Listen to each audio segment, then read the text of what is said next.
welcome to the July 12th meeting of the Tri Board, which is now at the moment a bi-board. So we have it up there. Absolutely. Yeah. So we have 3 representatives from the Finance Committee here this evening. At the moment, we have 3 representatives from the Select Board, and we have esteemed guests in our audience. And our town administrator, my understanding, is en route. So the focus of tonight's meeting, the agenda that we put together are 2 items, although they're fairly weighty items. The first one is a discussion of the articles that are being proposed for the special town meeting, which is, I've been referring to it as the special town meeting, not to be confused with the special town meeting normally held in the fall. But this is one that we are planning on having in the month of August. So we need to talk about not only the articles themselves, but we also need to have a conversation about scheduling.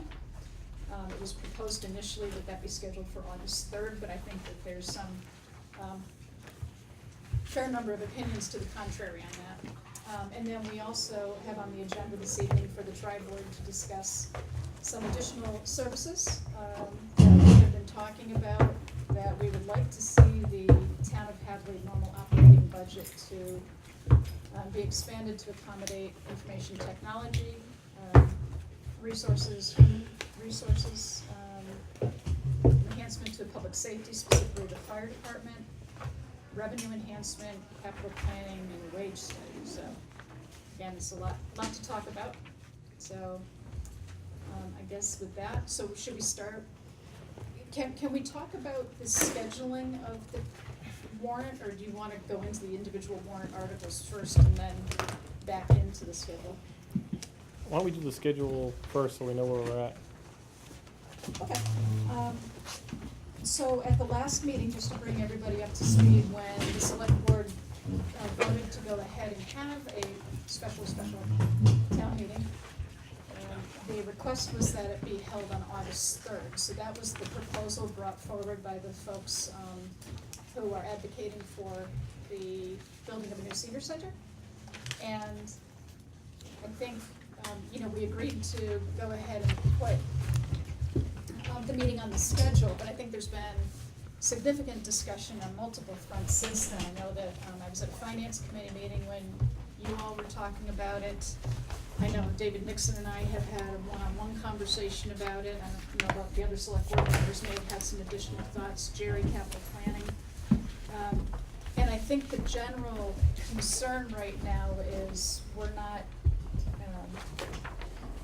sure we have sufficient information, because there's more information that's going to be coming soon that we don't have in hand yet. And then we also don't necessarily have sufficient time to do an adequate job to pull this type of a meeting together. So those were kind of the 2 major talking points between me and David. So, anybody want to jump in with their thoughts here? Earlier, the municipal buildings meeting last night, and on Monday night we had a capital planning meeting, and we have some questions tonight regarding the articles that we need some clarification on, and I told them I'd get them back to both committees. So one of the things, and I don't know if you want to talk specifically about these things now first, or if you want to start talking about the dates, but I think they're going to have an impact as to when the dates are.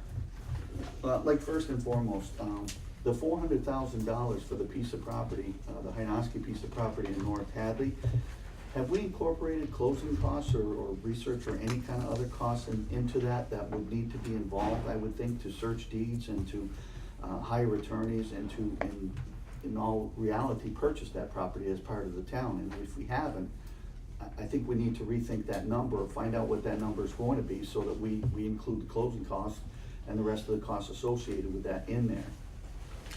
That's number one. The second thing about that piece of property is whether or not, and for fear of doing this twice, are we sure that we can put that fire station on that piece of property, or do we need to do further analysis to find out where it needs to go? I mean, I'm sure we can put it on the piece of property, but if we have to excavate it and preload that, just per chance we find out that we have to preload that property as well. we should have all those questions answered before we ask the taxpayers to support the purchase of the piece of property that we, God forbid, we run into and do this again, okay? And the third question that was brought up was, one of the articles references to $810,000 for a number on it. And I don't know if that $810,000 represents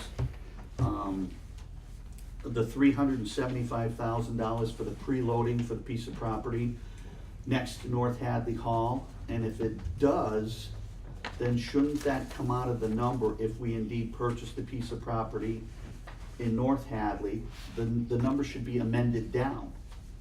Well, I don't even see how we could possibly, I think, my understanding is that if we decided to go with a completely different parcel, that we're not back to square one by any means, because so much work has been done, but that we wouldn't really know what that number is without the subcommittee going back. But Chief Spanknagel has his hand up over Yeah, here.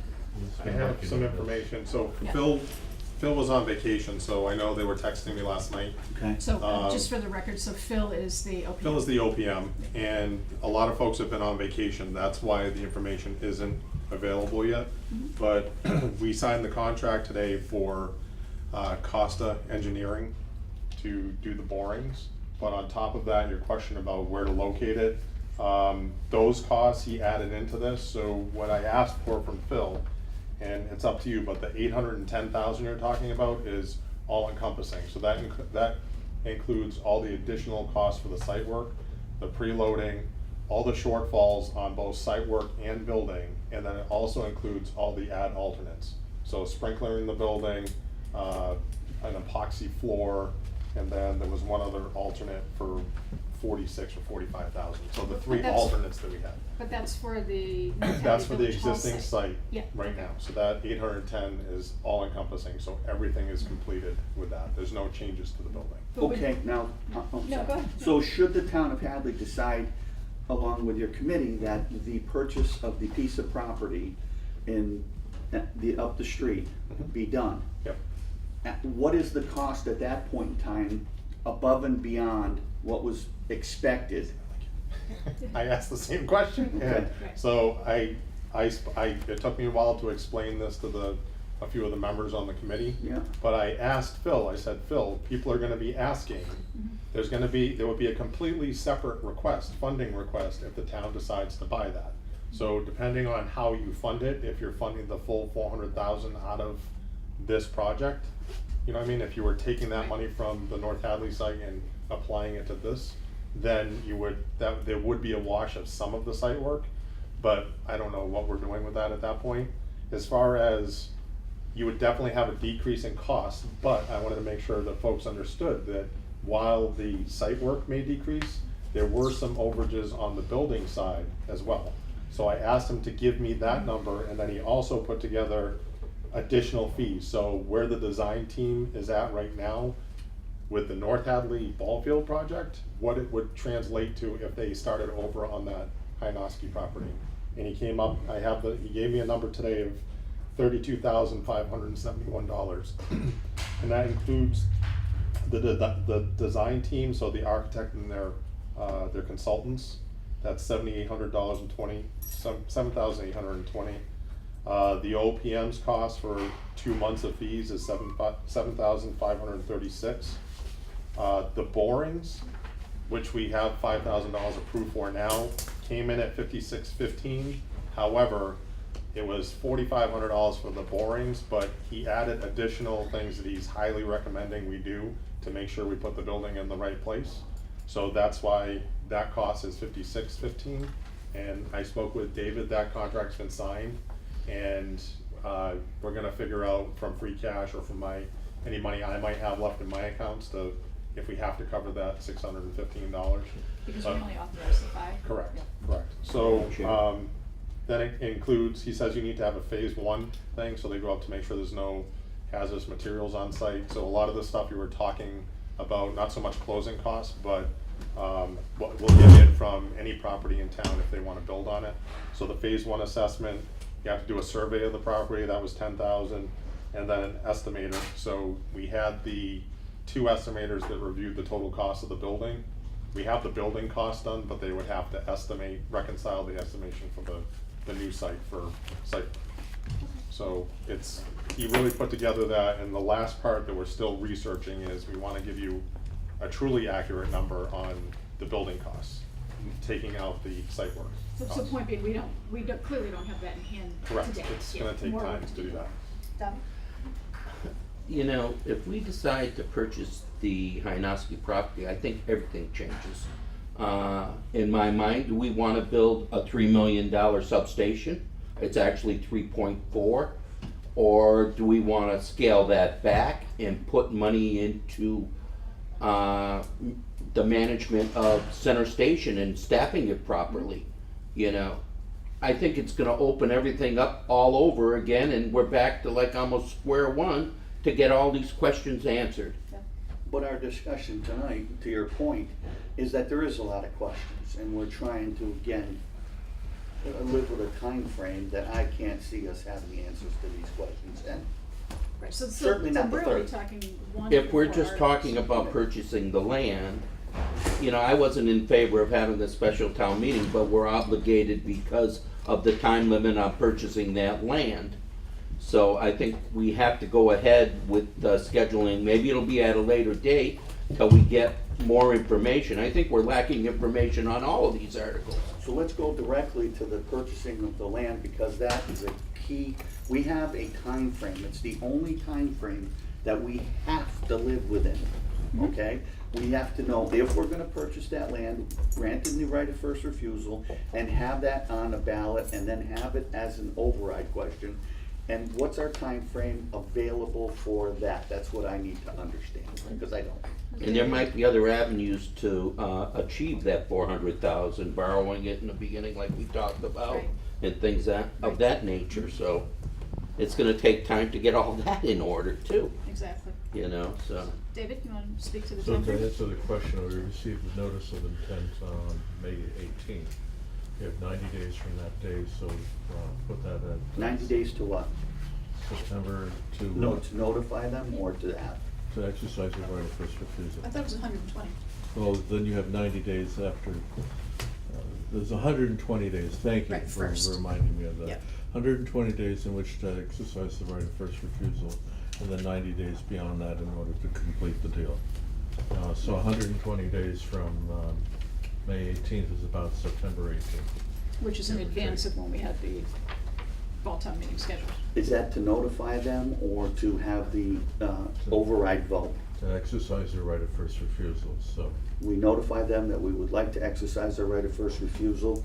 Sometime in August, we have a vote. Right. The vote comes back, yes, we'd like to exercise our right of first refusal. We then have a time frame, 35 days, correct, to have town meeting, to have the vote. Yeah, so there's a couple of things here. Tonight, you're gonna have a public hearing on exercising your right of first refusal on the Hynoski property. That's a discussion that you can have tonight. In terms of raising the money, you need to have a town meeting vote. If you wish to borrow within the levy, then you're done. If you wish to have a borrowing that's debt excluded, you need to have a ballot vote no sooner than 35 days from notice to the clerk, and no later than 90 days from the conclusion of the town meeting. So, The right for notice, was that done in a complete legal manner, or there's some wiggle room there? Or are we locked in on the dates that you're saying? you have a lot of discretion. That's what I mean, I think we could extend it even this dates, right, if they didn't file everything properly? I don't know about that. I'd have to check with council. I know that we have 30 days in which to challenge the completeness of the notice of intent. I don't think that we did that in a timely manner. And I think council also, didn't you tell me that they kind of cautioned against, Yeah. yeah, so we should, No. you know, act in Good faith. good faith and move forward. Yeah, the Chapter 61A program has been very successful for the town of Hadley, so we want to make sure we're doing the right and honorable thing. Right, and just for the record, the public hearing has been properly posted for 7:15 this evening, so 1 hour from now, we will actually be opening that public hearing, specific to that purchase. Okay, so, I wanna back up and understand Yeah. my dates and my times. Yeah. Okay, so the 18th, May 18th. yeah, Okay, so we have 120 days from that to exercise, and I don't understand what exercise it means. Does that mean we have to have the funding mechanism in place, or do we simply need to have a town meeting vote that says that we would like to purchase the property? Council tells me that you should have the money in hand. Okay. So, tonight we're talking about a date for the town meeting. After that town meeting, somewhere, not before 35 days from that, we will have a vote, we'll have an election, ballot election, If you wanted debt excluded, if we wanted debt right, excluded. if we're Yeah. borrowing. Correct, if we're borrowing. Mhm. What is the date? So where are we with the dates, and do we still comply with the 120 days? What's the drop dead date for the 120 days? September Right 18th-ish. now, you have you've taken a vote to hold your special town meeting on August 3rd. So 35 days after that, call that September 8th, just for easy figuring. Then you'd have to have 35 days, then you'd have to have your ballot vote sometime after September 8th, and no later than September 18th. Okay. Again, these are approximate dates. What's the last day we can have our town meeting and still comply with the 35 days? For a debt exclusion, you can push that back another week, probably. That's as far back as you can do it. So the 10th is the max date. If you wanna do a debt exclusion, That's the 8th time I've heard that. yes. Right, Let's assume that is a possibility on the table, Right. okay? So when we're trying to plan how far we can push this or when we need to have this date, Mhm. let's understand our timeframes in order to accomplish what we're trying to do. Mhm. And then I can understand at 7:15, based on this conversation, what the date is for the town meeting. Right. If we borrow the money from a different source, I'm saying like CPA or something, right? Proportionately, if we set aside some for recreation or something. Now, is that money also obligated to a ballot vote at that time right away or not? I don't think you do a ballot No. for that. Okay, so that's another mechanism. That's what I thought that's maybe why he we'd keeps still saying have to that. have a ballot vote possibly for the difference. If we could only designate half of it for recreational and the other half isn't, then we'd maybe cut it to 200,000. Well, you can also, and Dan, do you mind if I pick on you a little bit here? Because you actually had brought up a suggestion when the financial management team met. No, I shouldn't say suggestion. You offered up some information that we discussed at that point about the possibility of avoiding a ballot in a situation like this. And could you describe that for everybody? Yeah, you can have an override vote at any time. If you vote to buy this property for $400,000 and just outright borrow it under the current levy, you can have an override vote to exclude that at a later date. As long as you're within the current levy. Yeah, as long as we've got the money to cover the first year payment in the current levy, there's not a problem. You could have a vote in October, November, you could do it in January. As long as the voters agree at that point to do it, it becomes a debt exclusion. And at that meeting, I think when we left, you said, or I think David had asked you if you could just go back and double check all of that. Yeah, and do it. I looked that up, and that's on the first page of Okay, 2.5. and so the two of you were in agreement that that is a possibility. Yeah, you could borrow, you could go to town meeting the middle of August, authorize a borrowing, and then hold a debt exclusion after the fall town meeting. Right. So if You- that's the you- case, in you'd have theory, to it's do- only the 120 that we're worried about. Right, Correct. exactly. So just to clarify, so you'd be taking two town meeting votes, one in August or even as late as September. And then at the October town meeting, you'd reauthorize that debt as a debt exclusion and go through the ballot process at that point. Takes a lot of the time pressure off of you. How does the Hynoski family get paid? If we're only authorizing the first payment, does the Hynoski family hold off on getting paid until October? not my understanding that that's how it would work. We're simply managing the funding source. We're still borrowing, so Yeah. because we're borrowing. If the authorization is to borrow, whether it's debt exclusion or within the. Now I understand, so we're yeah. borrowing the 400,000 at that point in time, but we only need, at this point in time, the first payment, the other 19 payments is what would be going back. Right, but as you point out, the seller needs the full payment. Correct. So, yes, so we would borrow the full amount,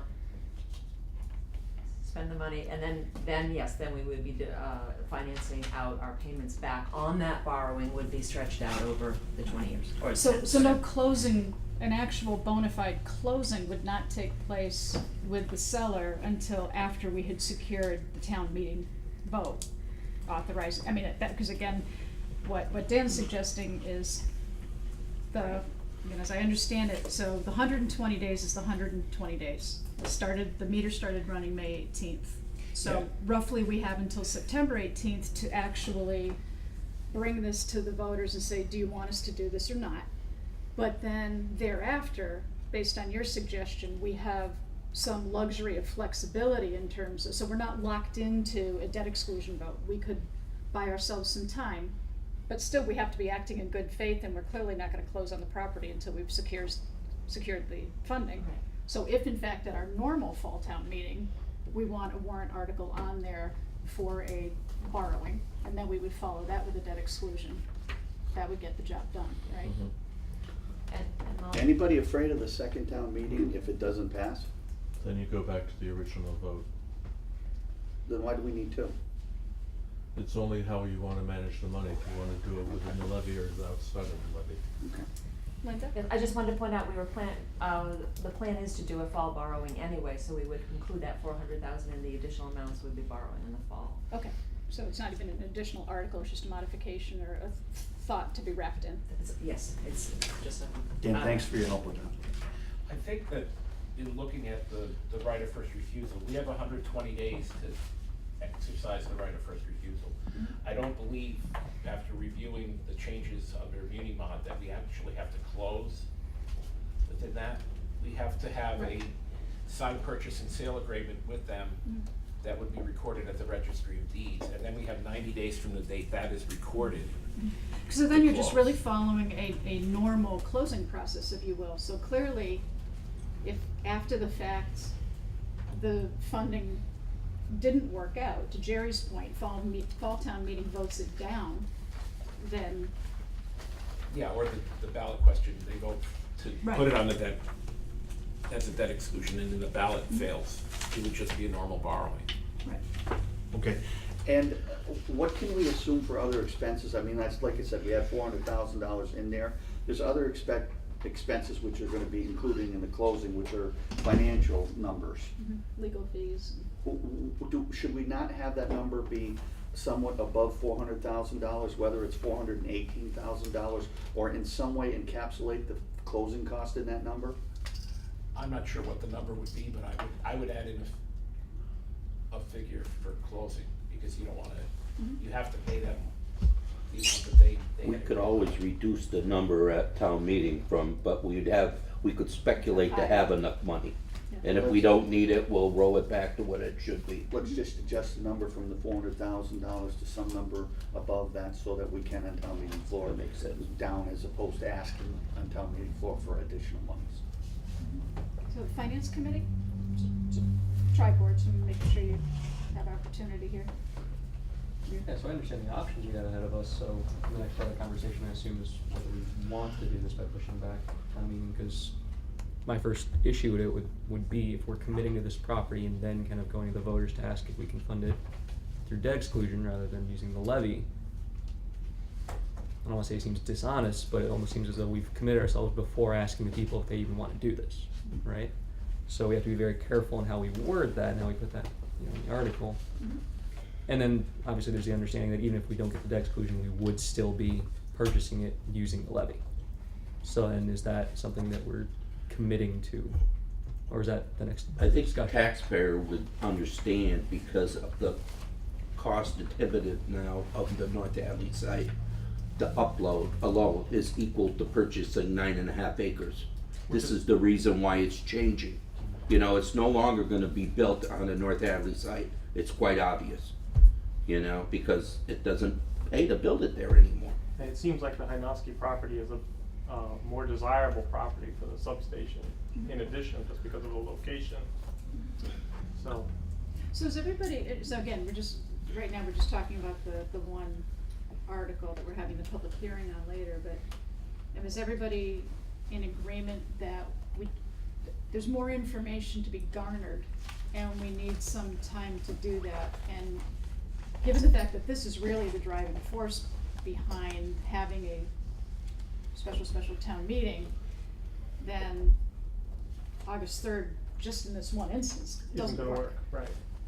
Right. And then, so, can we come around again to find out from David what the absolute drop dead date is for that special town meeting in regards to the Hynoski property? If you wanna do it as a debt exclusion, then I would say August 10th. And If you wanna do it within the levy, then you're talking about a date in mid-September. Okay, so we have somewhere between August 10th and mid-September. But if we're gonna make a commitment to do it as a debt exclusion, we almost have no time. But if we're taking the option of putting it under the levy tentatively first and then asking the voters, how long to make it a debt exclusion? How long do we have for that window? 90 days from the town meeting in October. But, so we just So it have seems to like have that's it really before our only September option, 19th. because the difference between August 3rd and August 10th is 1 week, and not really gonna gain us all a lot. Yeah. Is there any, I mean, and I guess I'm gonna pose a question to Linda, Dan, and David. Is there any reason I'll text you not the number, to, consider trying to do this within the levy? Do you, I mean, is there anything you know that would say that's a really dumb idea, don't do that, folks? Okay, thanks. I would even say that we might even wanna consider leaving it there, depending on what Yeah. looking at our future, and not necessarily going to the second backup plan or revisiting in October, so it depends on, we'll look at the whole financing. So I'm not concerned, about it going within the Okay. levy, and perhaps even staying there If it makes sense, David? Yeah, I've been trying to whittle down the debt service within the levy, because every dollar you spend in there means you're not spending that dollar elsewhere in the town budget where we need it.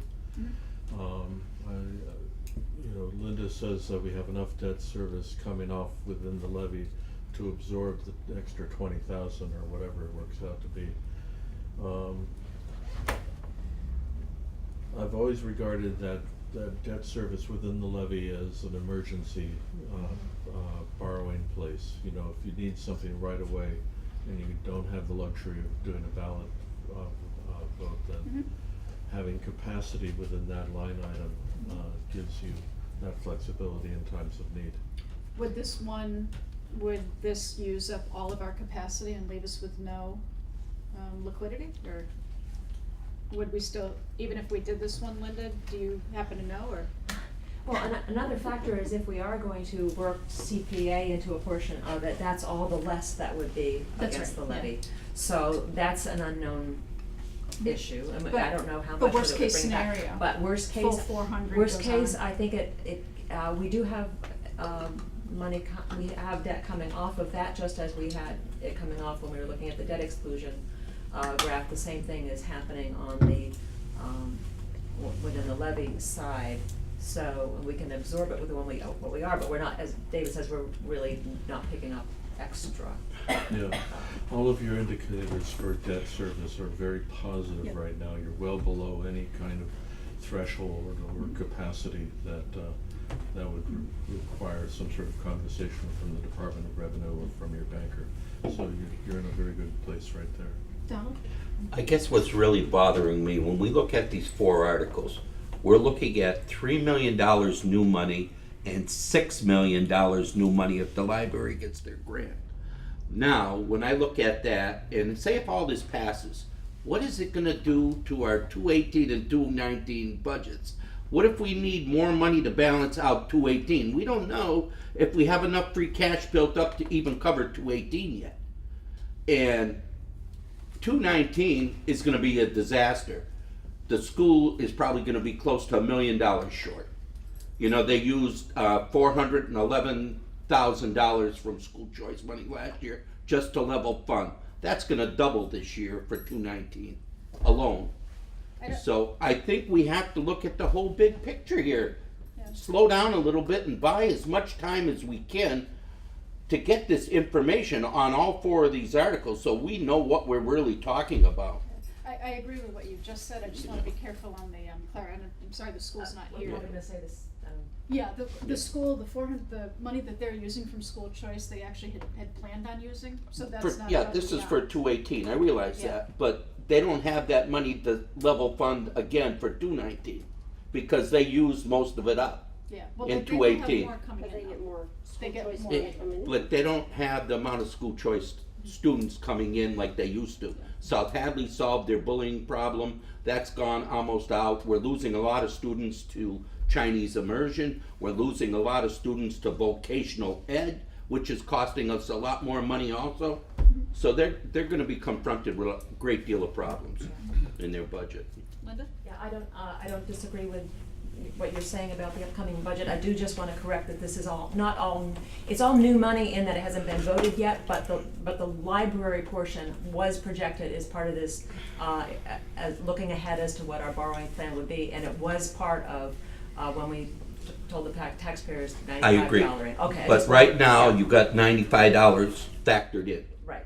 And the Which finance includes the committee library. meeting, as you said, Madam Chair, it could change with these 4 articles anywhere from $150 to $175 maybe. We don't know that figure, it's hypothetical. Amy? Just regarding the 120 days, like any other mortgage, if you sign a purchase and sales, you have a contingency for funding afterwards. Couldn't we do it the 120 days with a contingency there, so we wouldn't have to worry about the debt exclusion, that was 35 days, so then we would. Locking ourselves into. Right, so then we'd have a contingency, and then we would be able to have our regular ballot like we would, and then at that time, if it fails, then we have a way out. It leads me to one other question. The present buyer of the property had to commit a percentage of money up front to hold the property. Are we obligated in any way to commit any money up front to hold that property with the real estate agent? I don't know, it's just something I'm Yeah. wondering. I don't think so. Down payment? Like it is, he had to, Mr. Rodriguez had to come up with money to hold that property. Right. Now, Right. are we gonna Okay. be obligated to give him a percentage? And supposedly, if we can't meet our commitment with ballot votes, we may lose that money. Yeah, well, I think, again, our interest is dictated by law, and it falls under the 61A language, right? So, we don't get treated, again, we should always be acting in good faith. I don't wanna, I think the good faith applies to everybody, but I don't think that the same arm's length criteria that apply to a private purchase and sale actually apply to the municipality, and that's something for. But again, it's questions like that that we're gonna be forwarding to our legal advisors Yes. to come back and give us those answers, so we follow the law to the T when we write this agreement, and we need more time to get these answers back. That's another reason. Well, so to your point, I mean, I agree with Donald. I mean, I would rather push, I mean, I don't know that we need to go up as late as September 18th, but I mean, I think at a minimum, I'd rather see the special town meeting fall to the latter part of August, because again, we're just talking about one article here. We've got 3 others we haven't even touched on yet, and I think we're gonna have similar but different questions on all of those articles, because tomorrow we find out about the library grant, which is, I mean, then that's either a go or a no-go on having the article on there at all. So again, I'm sure, folks are hopeful that it will be a yes, but we'll know that literally within 24 hours. And then the boring test, has to happen yet on the Hoynoski property to see if it's gonna be buildable and what, all the stuff that Mike was What's the just talking schedule about. for the boring? When is it actually gonna happen? He's trying to fast track it, but it could be up to 2 to 3 weeks. Right. So, I mean, there's no way we would be prepared going into an August 3rd meeting. So is everybody in agreement on that? Yes. Okay, Agreed. and then the question becomes, do we, if we wanna preserve our right to go to ballot for borrowing, then we really can only move it a week, and I would argue we still aren't gonna have enough information on August 10th to do this right, and I don't think it's fair to go in front of the taxpayers with half-baked information. So again, I'm erring towards let's push it out a couple more weeks and maybe go to the 24th or something like that, unless we're really shooting ourselves in the foot by giving up the opportunity to do a debt exclusion on that one borrowing. I mean, I think we should push it back last week in August, early September, so we give ourselves as much time as possible to figure these things out, because you still don't know, you know, what new questions will pop up, right? So we want to give ourselves as much time as we possibly can. Mm-hmm. So can David talk more about, with Proposition 2.5 and the levy limit, if we were to be able to fund this through debt exclusion with what's coming off, does that money, you know, kind of the rainy day fund, can it be put towards operating essentially and services? Or how does, I guess, a little education Well, on we're not the levy limit? generating new money here, so the debt service has to be paid. It's just a matter of whether we're adding to the tax rate or we're not adding to the tax rate. There's a lot of debt coming off both within the levy and outside of the levy. So could we feather this in? This is a question that Linda and I have been having these ongoing conversations about in the context of everything else here. We don't know. But $20,000 per year for 20 years doesn't seem to be an insurmountable hurdle to. So I'm thinking our 50,000 OPEB that we need to be paying back, well, paying ourselves back and how we budgeted it. Mhm. Is that something that if 20,000 were not to be going towards this property and we could make it happen through debt exclusion, that 20,000 could go towards our deficiency, in quotes, So for we OPEB? can feather things in. We can delay implementation just as we did with the Dyke survey. We delayed it until this fiscal year, so that impact on debt service would be delayed until next year. So there are ways that we can manage projects so that they can be blended in, so as to minimize the impact on the tax rate. Keep everything as stable as possible. No matter which way we go, it's not going to impact fiscal 18 budget. Right. It's going to hit the next year, and even that is somewhat flexible if we're doing it by the short-term one-year bands. We have more flexibility as to how much of it we're going to pay off each year. And we're trying to pay off as much as we can, but if there are other factors in it, we'll just do it differently. So there's some flexibility, as opposed to when we get the bond, which locks us into so much a year. So we're gonna just keep playing it flexibly while we figure out what's going on with these buildings.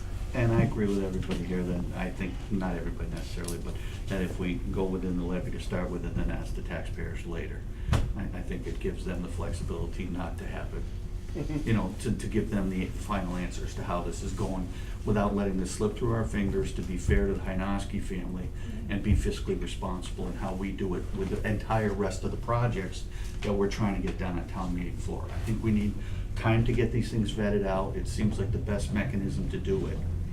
And I'm glad this is an option. I didn't really see this coming so good.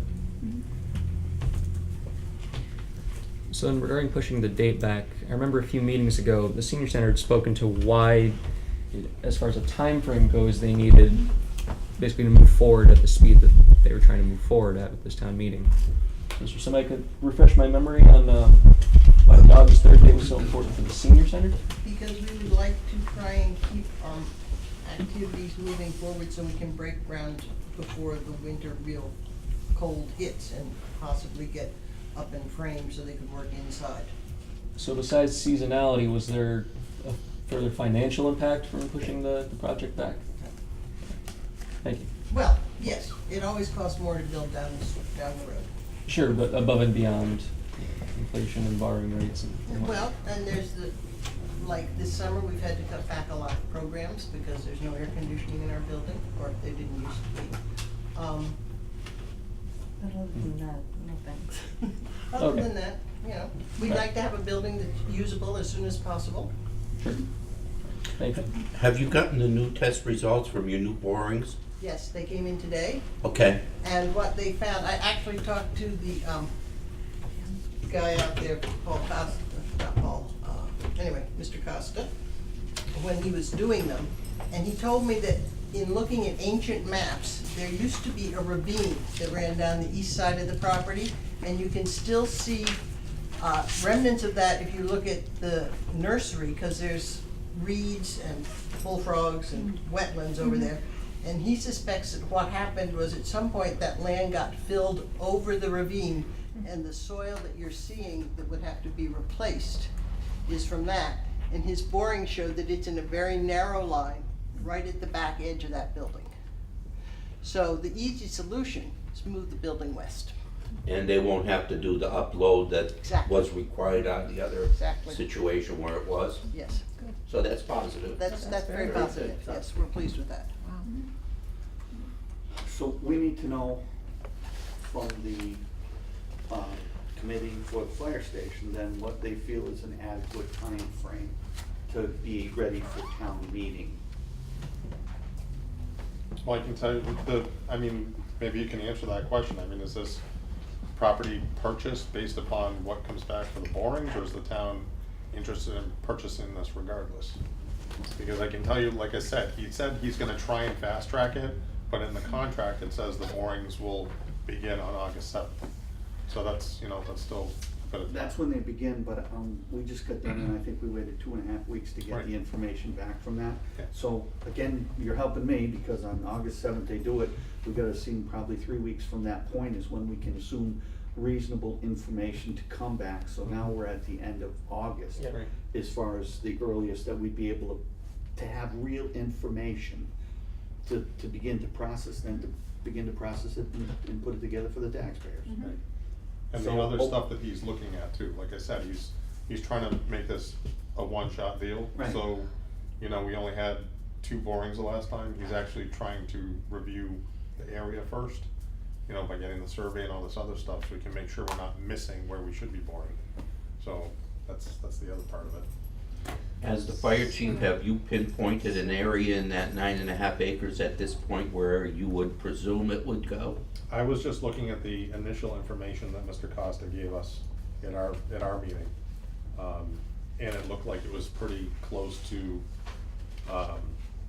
right across from Stockford Street, pretty close to the road, but. In the center of the property then, more or less, you're Kinda, saying? yeah, towards the center of the property. But, I mean, I would go by what they were recommending for cost savings, not for. So if September 18th is the real outside, I mean, again, it may be a couple of days, longer, Yeah, I'd have to sit down with the calendar and count it all Right. out. but if backing up, you've got September 14th. Seems like it would be the latest unless it calculates otherwise. The 7th or August 31st. Do you wanna set that date tonight? I don't know that we need to set the date, I mean, I guess, do we? We don't need to set the date tonight, do we? I think we need to agree that we're not doing it August 3rd, though. Right, I mean, right now your vote is to specify August 3rd as your town meeting time. Right. You have another meeting between now and then, so you can take your vote either tonight or tomorrow, the next meeting. Well, the next meeting's July, 20. July 26th or 24th. 24th or whatever, No, 26th. 26th, yeah, Yeah. right.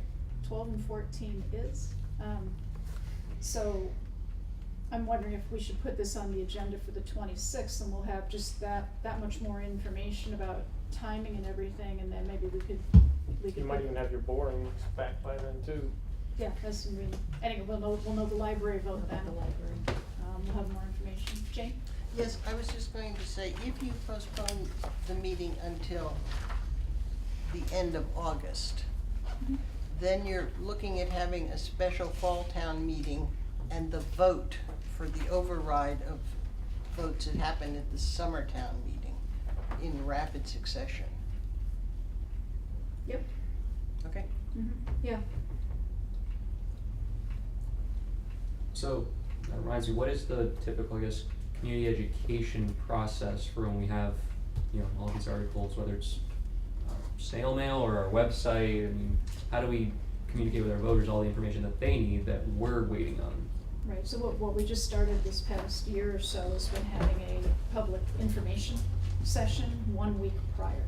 Now, it doesn't have to be a week, it could be 3 days, we could, trying to do something prior so that people aren't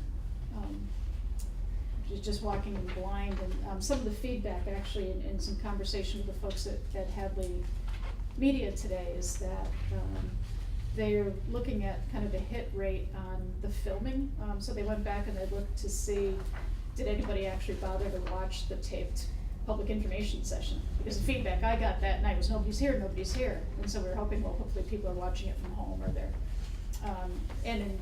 There were, a fair number of hits on it, so people were going in and passing along information that they were happy to have that information and be able to pull it at their leisure, so as long as it's on Hadley Media as a tape. I think the big thing is making people aware of it and encouraging them to go there first before they show up at town meeting. And we're also trying some other things too, but that's the.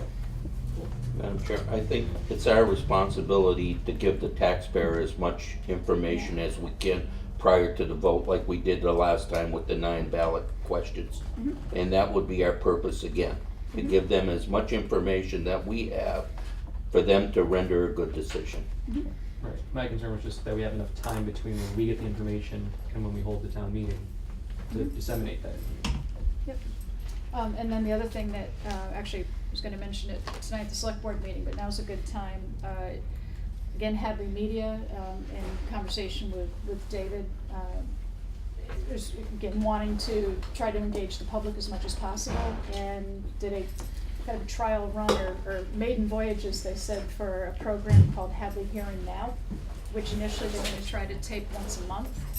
And actually, so David and I did we were the meetings today, and specifically talked about these warrant articles, again, not in the context of advocating, just trying to bring people up to speed from the history on how we got from the original votes to where we are today. So that's another avenue that we can use. Hi, Joyce. Is a vehicle. And that could be a very targeted one, too. And then lastly, sorry to follow up, but is there a serious concern about attendance at town meeting in any August date, early August, end of August, and the concern rate is having them so close, both special town meetings? That's So an we're argument for having it in early September, because school will be back in session, so that means most people's vacations will be over with, and Right. so.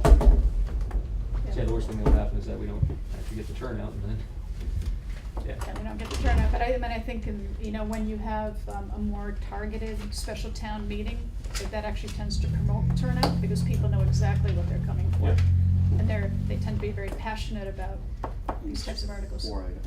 Yeah, and so they know that they're gonna be in and out, so you take that whole issue out of play. I don't wanna sit there till 10 o'clock or 11 o'clock at night. Gotcha. Thank you. Yep. Okay, so can we collectively agree that we are not gonna hold the special town meeting on August 3rd? Yes. Okay. Can we agree that we'll talk about trying to nail down a date, on July 26th? Yes. Does that work for finance committee that night? 26th, I won't be there. I won't be here either. Okay, The week of the 24th, I'm gonna be away for work. okay. In between now and then, would you be able to have a meeting in which you'd be able to discuss Make a once the recommendation. information becomes available to you? Well, we're supposed to schedule to have a meeting next week, Okay. but the following week. We're trying to get you as much of this information as possible too, so the closer to the 26th, the better it is for everybody, but you guys have to work within your schedule. Well, let's back up a second.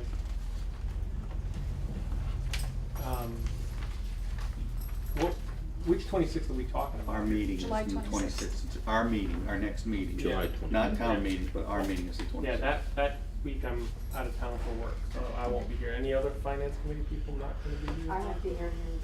Wait, which? What's our earliest date in our August I will be on meeting? vacation that week.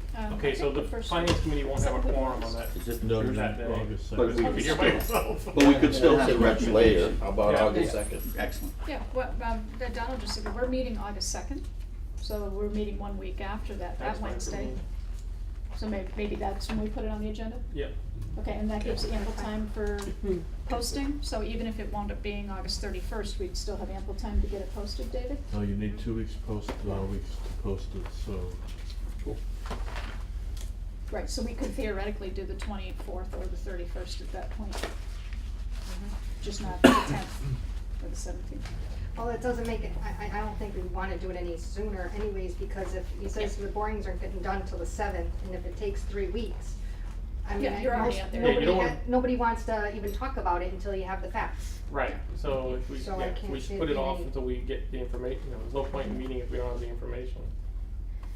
Okay? Mhm. Alright, so maybe do August 2nd, yeah, August 2nd. Mhm. All right. So now do we wanna move into, a general discussion of, I mean, this is really more of a discussion of the operating budget, I believe, at this point. And, yeah, it'll just be our regular select board meeting, unless we wind up making that making a tri board. That would actually Is be a that tri better board. for you, or is it, would you like to 6 o'clock? It doesn't matter. Okay, good. Yeah, we just have to know, that's all. We just wanna know Yeah. what's your schedule. That may wind up being the tri board meeting, right? I'm sorry, no. Well, on the second? On the second, it should be the tri-board, Yeah, yeah. that would be our Tri-board? normal tri Okay. board, so let's make it 6. Are we gonna ask the schools if they, Yes. are we making it 6? Yep, They're they're always invited. Just so that everybody knows, the school did reach out to me and said that everybody was traveling today, so that's the reason why they're not here. So it's 10:07 and you have a hearing at 7:15. 7:15. And we still got 3 more things to talk about here, so. Right, so let's go. As I just said, Turn the so, crank. yeah, so now we're moving into, so there's another item on here, which was a request to talk about some of the other needs that we think that we may want to address, or at least bring to the voters, potentially as early as the fall town meeting. The one that's probably gotten the most airtime has been the conversation about moving to a full-time daytime fire force, which would be, I'm rounding, it's about $220,000 operating increase, roughly, right, 206, 216, somewhere in there. So, but somewhere north of 200,000, but not too much north, would be the cost of Well, less additional. with the one position that was done in 18, correct? Only in 18 though, because in 19 we still have to pay that money. Yeah. Right, exactly, yeah, so really from an ongoing, the burden would be another. So we have talked about that, we've also talked about information technology, the need to have a plan, which we don't currently have, let alone the said implementation of that plan.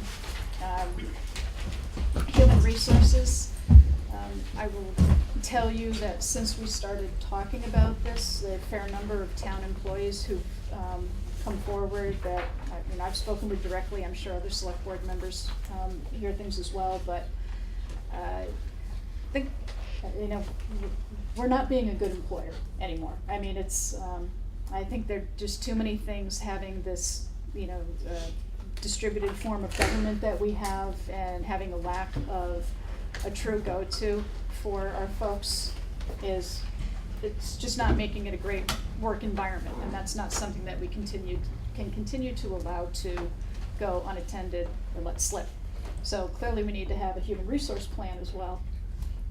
And then we've also talked some about revenue enhancement. Is there any opportunity? By the way, if anybody didn't read the newspaper today, the Department of Public Utilities unfortunately has approved Berkshire Gas's plan, which includes allowing them to continue with the moratorium. So any news that we had before did not get any better. The one hope we had was the DPU might step in, at least force some sort of behavioral change or mitigation within the next couple of years. That's not gonna happen, so what that means is, we're not out from under this until the very earliest 2019, 2020, from our standpoint, likely 2020, even 21, before we'd see any revenue from the moratorium being lifted and people actually being allowed to build, and then we get the, licensing fees and all of that. So that's not helping the revenue enhancement side. And then capital planning, and then the wage study, which I would also kind of put in the category of human resources. There are a lot of people who are concerned about how the evolutionary process of the salary structure in this town is probably one way to put it. There seem to be some potential inequities and mismatches between the requirements of the job and the pay scale, and again, that's something that we can't just ignore. It's wishful thinking that we think we're gonna get all these things we would like to do. That's why I would like the finance committee to come up with a priority list of exactly everything we've been talking about, HR, finance, or what have you, and what is number one. We may be able to get one, I think, in the 219 operating budget. I'm not sure that's the responsibility of the finance Well, committee. They they're- can tell us what's available for monies and stuff, but I think we need to listen to what we get for feedback as to where we need to prioritize. Well, I think it's a this. combination of both. We're gonna do our part and they're gonna do their part. We've been missing a finance committee for 2 years. And now we have some very responsible people that are taking a very good interest in this. They're asking a lot of tough questions of department heads now, which hasn't been done for 2 years. But that's, You know. that, they're doing that to understand, because we have new members of the finance committee. Their scope of work isn't necessarily what you're asking them to do. They're asking the heads of the different departments to share with them so they can better understand what their department needs are, and go forward with the budget, but tasking them with doing some of these other things, I think is beyond their scope. I don't think so, because the final goal Let's is see- let's to have a accept- balanced budget for 219. It is, And but what's it gonna include? But keep in mind, Donald, the budget is the selectmen's budget. And I we realize use- that. And we use the finance committee as our guideline onto where the money is and helping us to decide how to decipher it. But they're also independent. When it goes to town meeting, they recommend on their own. They're- They don't have to they're- listen to they're our, what appointed- we're they're projecting. appointed They people. can do it themselves and create their own budget for 219. It could be completely different what the Board of Selectmen's It could be. requesting. That's that's all I'm true. trying to say. It has been different in the past, that's nothing Terry? new. I think that this board is eager to work with the select board on finding ways to balance our operation budget and also come up with additional funding for all these capital improvements. I would hope that we have committed to putting a lot of time into this, and I would hope that the select board would take our recommendation seriously. Yes, it is the select board's budget, but we have been appointed to advise. And, so in years past, you've had friction between finance committee and select board. I don't wanna see that happen. I don't think we wanna see that happen. I think we wanna collectively work together to meet the goals of the residents of this town, the employees of this town. And, if they see us being able to, work very hard to, figure things out, I think they're gonna be more accommodating to us when we ask for things. So I think that's what we've all have discussed in our previous meetings, so. And to the So- concern about, No. priority setting, I think that the finance committee has a clear understanding that any of these topics we look at in a lens of financial health for the town of Hadley.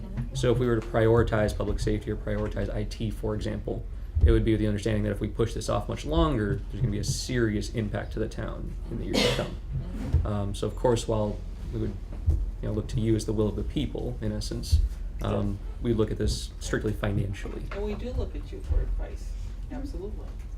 Yeah, it was explained to me that our role is the sort of voice of the taxpayer. Watchdog for the taxpayer. Watchdog for the taxpayer. And, it seems to me that if we're gonna prioritize things, that it would, it's inconceivable to me that public safety wouldn't be the first order of business. And I think that's been, that piece of it's been very clear, and I think, to Donald's point, after that, then when we get into HRIT and some of these other things, maybe there's less clarity in all of our minds around that. I think your So- employees are telling you. Well, We but need and I was just HR. gonna say, I don't, We don't have to, Yeah. they're telling you, so. right. You don't have to, it's And not a hard decision. At the end of the day, it's not much different than any other budget. You have so many costs and you have so much revenue, and you have to decide what you're gonna pay for and what you're not gonna pay for. It's a business. Right. It's not even a business. It doesn't have to earn money. No. It just has to not lose money. It's still in some form or another. It does have to earn money. It's a business. That's right. So again, trying to kind of frame this, it seems like the point that we're at right now is we're collectively agreeing that we can't just keep going the way we are. That Exactly. we've all said that at a bare minimum, we're committed to funding a full-time, daytime fire force. And that needs to happen as soon as possible, as soon as it can possibly happen, being the fall town meeting. For the and 19 budget. For the 19 budget. 18. For this year. For this year. For this year, to try to, if in fact we want to try to bring some relief and enhance existing services, and reduce risk as quickly as possible at the fall town meeting, in order to do that, and trying to get somebody on board, the additional personnel come, January or whatever the earliest practical hiring date would be, December. You're talking this budget. So the question becomes, we can either increase revenue, that's not gonna happen, and on our own right, I mean, there's no magic bullet here coming in of, there's a new tax coming in and we're gonna get new revenue.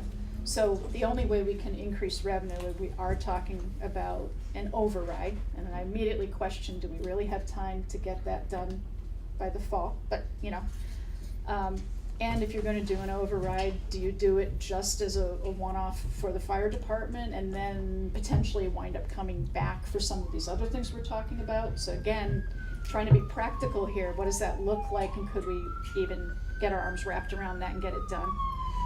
You can find cost reductions, and if we're just talking the fire department, and we just said $200,000 and some odd $1,000, that would be an annual figure, Mike, right? So, The for, 218 would be an annual figure.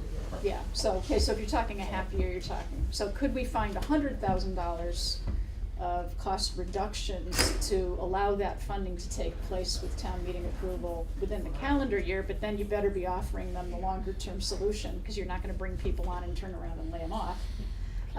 Or is there something in between? And I think that's what we have to figure out, like, Well, where are we going? We know what the cost for the fire department is, right? We know that number, 219. Do we have any notion as to what an HR or IT solution would cost? I would say no, because I think we have to have a plan. So for example, on IT, I would argue that we need to first bring on a consultant to work with, to come up with a true implementation plan that then is gonna drive some capital improvements, but it's also a lot of other things, software upgrades and everything else. What we just had, That's not what was done. So that's very limited. that was a waste of time?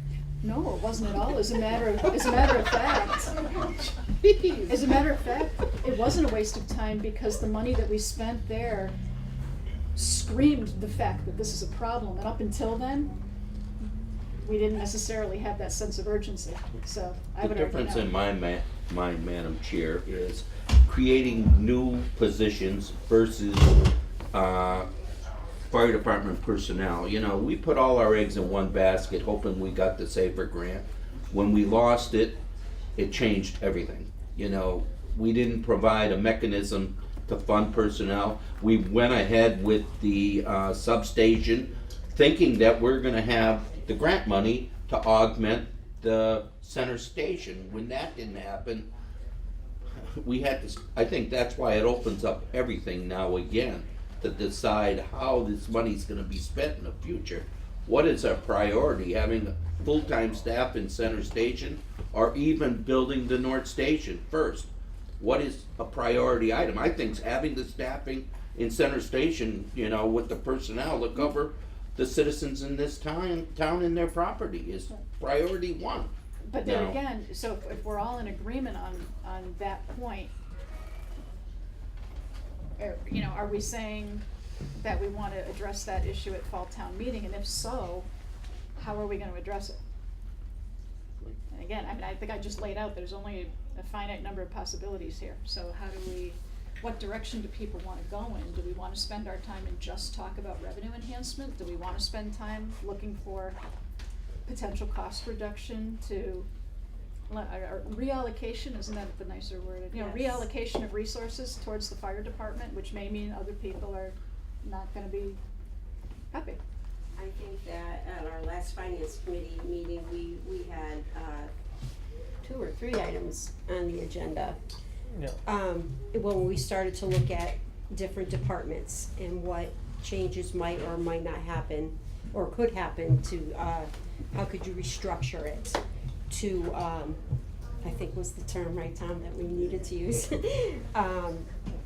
Give the town a savings based on how things are today. Not saying that it couldn't change down the road when things were better.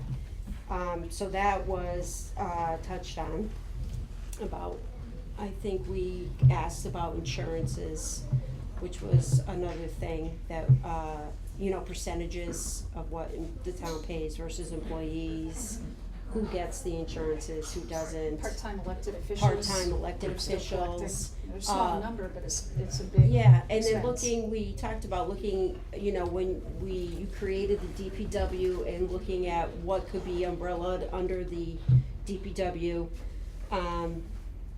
It was also mentioned about recreation part of it, parks and so forth, maybe just going under there and having a private consultant do the programming, so forth with that. We talked to the assessors and we got some more knowledge about what that whole department, how that runs, cause I didn't have any knowledge of that and the extra people, that involves in, you know, the laws and stuff like that. So, you know, we're looking at, and I think then it came up also with dispatch, but because that's all umbrellaed under the ambulance. It was No, it's decided fi- to, fi- public safety. Public safety, I know, but I think that's being talked about with the ambulance. It's come up in the context Yeah, of and the the- ambulance committee Yeah, discussions. so we didn't touch base on that much. well, we decided that we would wait for the ambulance committee Yeah. to finish doing their work first. Correct. All right, all these things sound great. Is it gonna be formatted and presented and with hard numbers and things like that? And do we have a proposed date as to when that can be done prior to town meeting? I think, Tom, that we could put something together. We could put something together, but at this David point, provide us numbers. if we're, you know, coming up with the 219 in total, that non-essential services would have to be cut. There's no other way to pay for it. I mean, it's not an infinite pie. Not So cut, restructured. Well, either or. cut Either budget, or, whether, yeah. Again, what services we- you still provide with what you have left over is, you know, that's Right. something to be talked The about. pie's gonna have to be reallocated. The pie is gonna have to be reallocated. Right. And that's just the way it is. So we're either gonna ask the people for more money, or we're gonna be cutting back on budget for non-essential services. We can't take away essential services, and Right. we can't take away public safety. So, Public safety being an essential service. Yeah. public safety being an essential service, which has been neglected up until this point. Mhm. So we need to get that straightened out and do that. Well, and here's the other thing, I'm just gonna, I know if I run the finance committee, it's one thing, you know, to say, I'm more than happy to have you guys go off and dig in and come back with a recommendation. But I think you probably wanna make sure that as a select board, we're willing to hear what it is you're gonna bring forward. And that it's not an exercise and then we're gonna say, you know, is that fair? Yes, that's Well, that's what I was kind of stating when I was hoping that, you know, we've committed to work with you. I don't For want the to have any residents, impact on what so. they work on the financial end of this. I don't want our input, that's what I think you should stay away from. You present us with the numbers, and once we see the numbers, it's clear and uncut as to, you know, what we're asking you to do. We're not telling you what to do.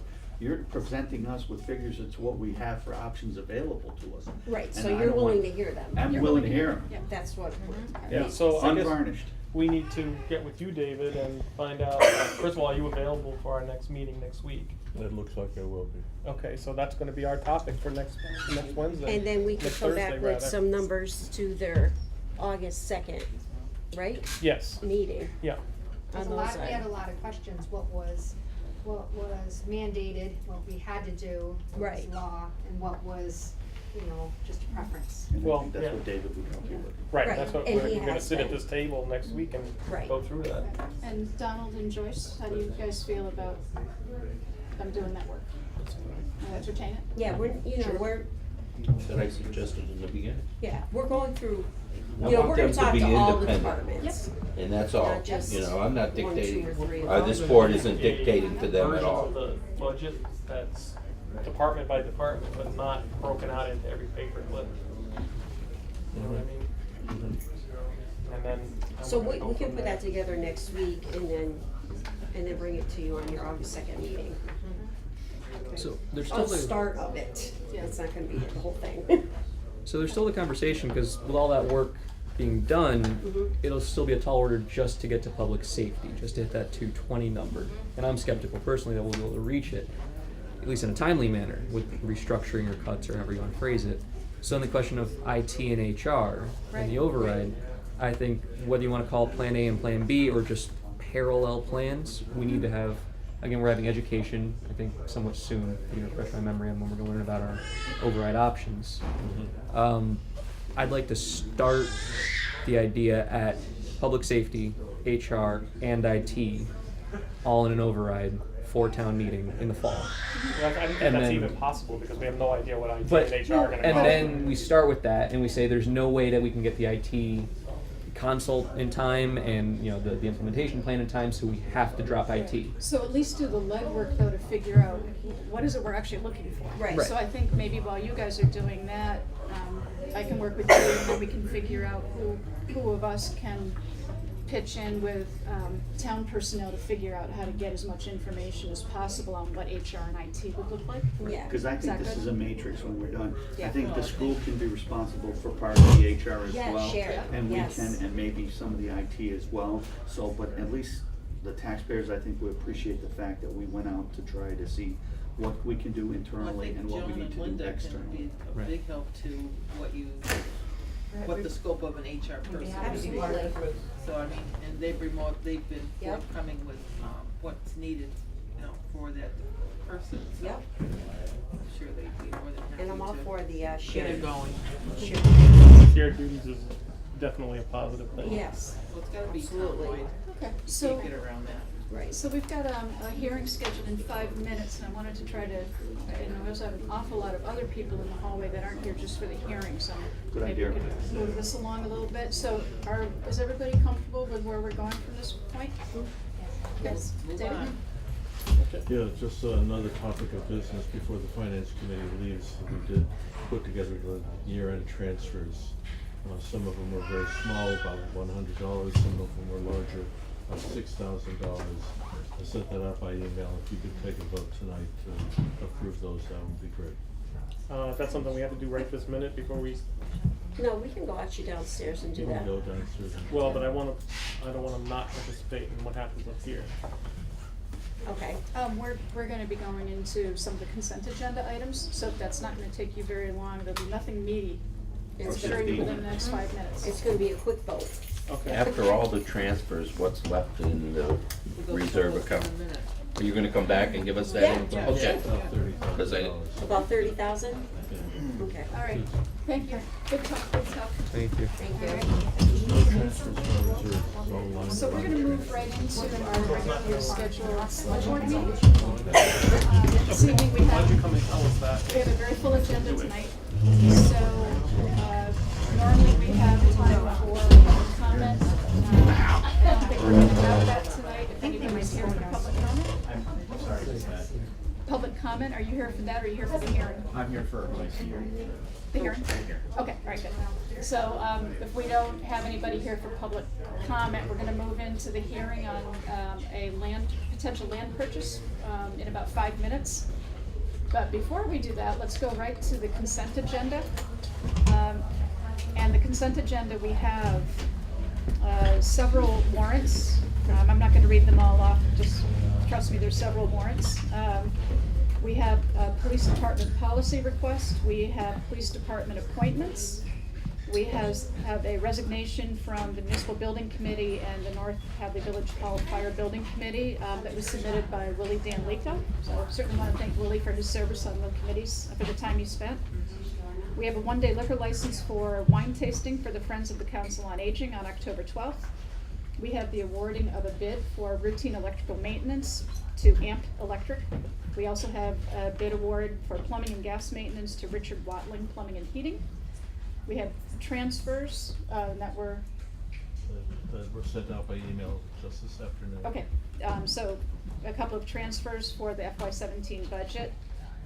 And then we have the DPW water position appointment, which is being recommended to go to Daniel Kelly. We have inspection service fees. There were some adjustments that were submitted for approval. And then lastly, we have Zaturka Park Phase 2 award, the awarding of a project. Bids were opened 2 days ago. With the apparent low bidder, the most responsible and responsive bidder is Omasta Landscaping. Oh, Masters, okay. So I'm thinking that we might want to pull out the police department appointment. I think our chief is here with some things to say on that, but is that a fair assessment, Chief? Sure, Okay. we can certainly get out of your way too. Okay. So, Motion to accept okay, the consent agenda, minus the police department appointment for right now. is there a second? There is a second. Well, I have questions too on the water position. It's a new position. Yep. I wanna know who was on that committee to make the recommendation to us. Okay, so why don't You know, so I we want- pull those two items out, and we'll talk about both of those separately. So motion made and seconded on everything other than those two line items? And a quick answer on Zaturka Park. How many bids were there submitted this time? David? There were 4 bids submitted this time. Okay, so that's fine. That's a lot better than one. Okay, thank you. Okay, all right, motion made and seconded on all but two. All in favor? Aye. Aye. Okay, all right, so the first line item extracted. Chief? Thank you. Yeah. So we are here tonight to fill our last open full-time slot that was vacated by a resignation. We had an officer go to another department. You may recognize the person before you. Seated over on the side, that's Dan Phillips. He was here not long ago. We hired him as a special police officer about 6 months ago. He's nearing the end of his training. And he previously worked for Dalton Police Department as well as Stop and Shop Loss Prevention. When we hired Dan, he realized that this was the place that he wanted to be and actually quit both of those jobs, one being a full-time position so that he could dedicate more time to train with our department. I'm sure you've heard me say many times that that's the kind of person that we're looking for, the person that wants to work for Hadley, not just be a police officer. He's a resident of Goshen and graduated from Gateway Regionals. Dan is also a combat veteran, having served in the United States Army in Iraq. He's a recipient of the Combat Infantry Badge, Army Commendation Medal, and the Purple Heart, among others. He is joined here tonight by his family, and I would like to recommend that he be appointed tonight to our newest full-time position, full-time police officer. Motion to The only accept. question I got, Chief, is when you said Dan, the young man raised his hand too. Is his name also Dan? No, his name is Ezra. Oh, okay. I thought he wanted to be appointed He's for a trying to get on second there. TV, I think. I'd like to second, Joyce's recommendation. Okay. All right, we have a motion made and seconded. Any questions for the chief or the candidate? Hey. All right, if not, all in favor? Aye. Aye. All right. Congratulations, Welcome. welcome. Congratulations.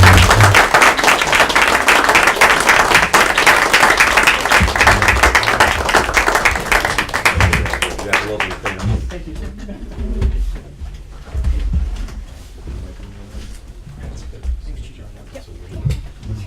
So Donald, we'll just hold on the discussion for that That's fine. position until after? Okay, Yep. we'll go right into that. You wanna do the policies real quick so we can get out of your hair? We just approved them. Good to go? Good? Okay. See you. We trust you. All right, Welcome back. Thank you. Very much. Yeah, welcome back. God, Thanks. we trust. Okay, so we are now moving into a public hearing. And, let's see, Select Board is now holding a public hearing per the provisions of Mass General Law, Chapter 61A, Section 14, to exercise the town's right of first refusal on approximately 9 acres of land located at the intersection of River Drive and Stockbridge Road, Assessor's Map 12A, Parcel 19. The land is being taken out of protected agricultural land and is being offered for sale.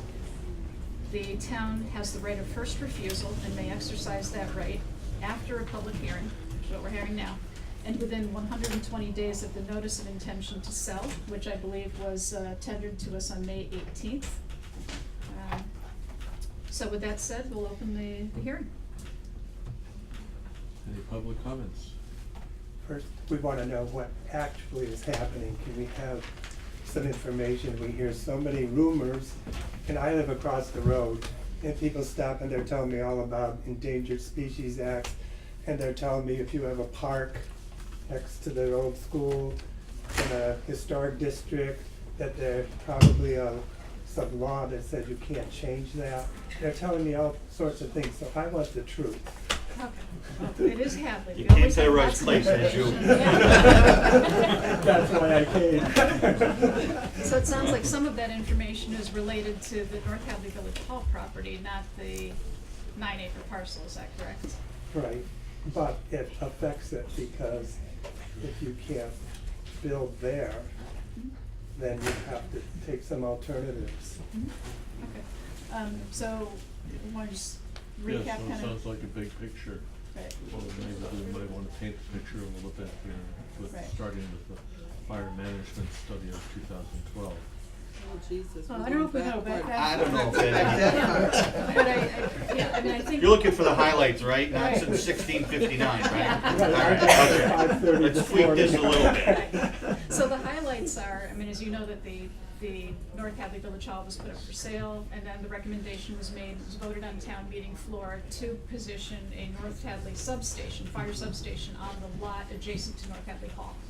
Since that time, yes, a lot has happened, but if we can skip over all of the gory details of historical commission and endangered and all of that, just where we're at today is the subcommittee that was formed to address the issue found out, working with the outside project manager, that the site cost associated with readying that site to become a buildable lot for purpose of actually housing a substation that they're proposing, is gonna require about $375,000, if not a little bit more, just for unplanned site work. So, you know, bringing in fill and dealing with things, and Mike's leaning behind me, so. Remember how they loaded Yeah. Home Depot? Yeah. They had to load the property first and allow the property to settle. Yeah. The exact same thing would have to occur on that lot for, as Chairman had said, $375,000. Where did I hear 700,000? Well, so in addition to that, the committee also recognized that to do some of the things with the sprinklering system and other issues, that the original cost estimate was either off or it didn't include everything. So there's a warrant article being proposed, if in fact we're to stay the course with that site and plan on forging ahead with the substation. They're looking for an additional $810,000, which would include that site work, et cetera. So that's just the issue with that plan. Simultaneously, or kind of off to the side, there's been another development, with that development being the Wynoski property that we're here to talk about tonight. Now that there has been further conversation about a purchase price of that property, and we now know it would cost almost a comparable amount potentially to just ready the other site, it seems worthy that we're discussing, does it make more sense to exercise our right of first refusal and buy that land for 9 acres rather than trying to, you know, Mediate. yeah, mediate the other lot. So that's Okay. where we're at. Okay, I have a suggestion. If you were to buy that, you're having problems now with the senior center, correct, the site? So would you save money if you bought the land across the road from us and then put the senior center there with the sub-fire station and Parks and Rec? If utilized, could have like a little complex, and you could probably save money. I don't know what type of site work has to be done on the property across the road, but And that's actually what we're trying to find out. So the next order of business on that property is we've notified the owner that we're doing initial boring tests. So before we even have any conversation about building, those have to be completed, and we won't know the results of that until early August. But I assure you, yes, it's opened up a lot more discussion about the big picture. So is that, You know, I that's where we're guess at right now. currently, Mr. McCreskey, the idea now is to purchase the land for relocation of the stub fire station. but we wouldn't buy 9.5 acres unless there was future growth possibly to go there, to utilize it for other things for the town. So those are all hypothetical questions, what could go there or will not go there, but priority one right now is the substation. No, I understand that. But if you're trying to save money, and you have problems with the senior center there, Just so you then know, we I actually could found see- out that the senior center, just today, that it's likely not an issue, for the property. So that's late breaking Oh, news okay. this afternoon. So the Inquirer, I just got. Yeah, so, yeah, it may involve. We had to read it in the Star tonight. But Don, are you saying the town may buy less than 9 acres? or- No. No, it would be the whole thing. And again, you know, I've heard many people say to me that they're not growing any more land in Hadley, so, you know, this might be an opportunity. Portion of it might go into recreation fields for the future in the town of Hadley. You know, park and rec and things, we don't know. We have another Mr. McCretsky who I think wants to speak, or are you? Paul. Your older brother. Yeah. Oh, he's the oldest. I'm 10 years older. I'll meet you after the meeting, Jim. I give. On the hill too, there. Yes, Paul. Well, thank you for the opportunity to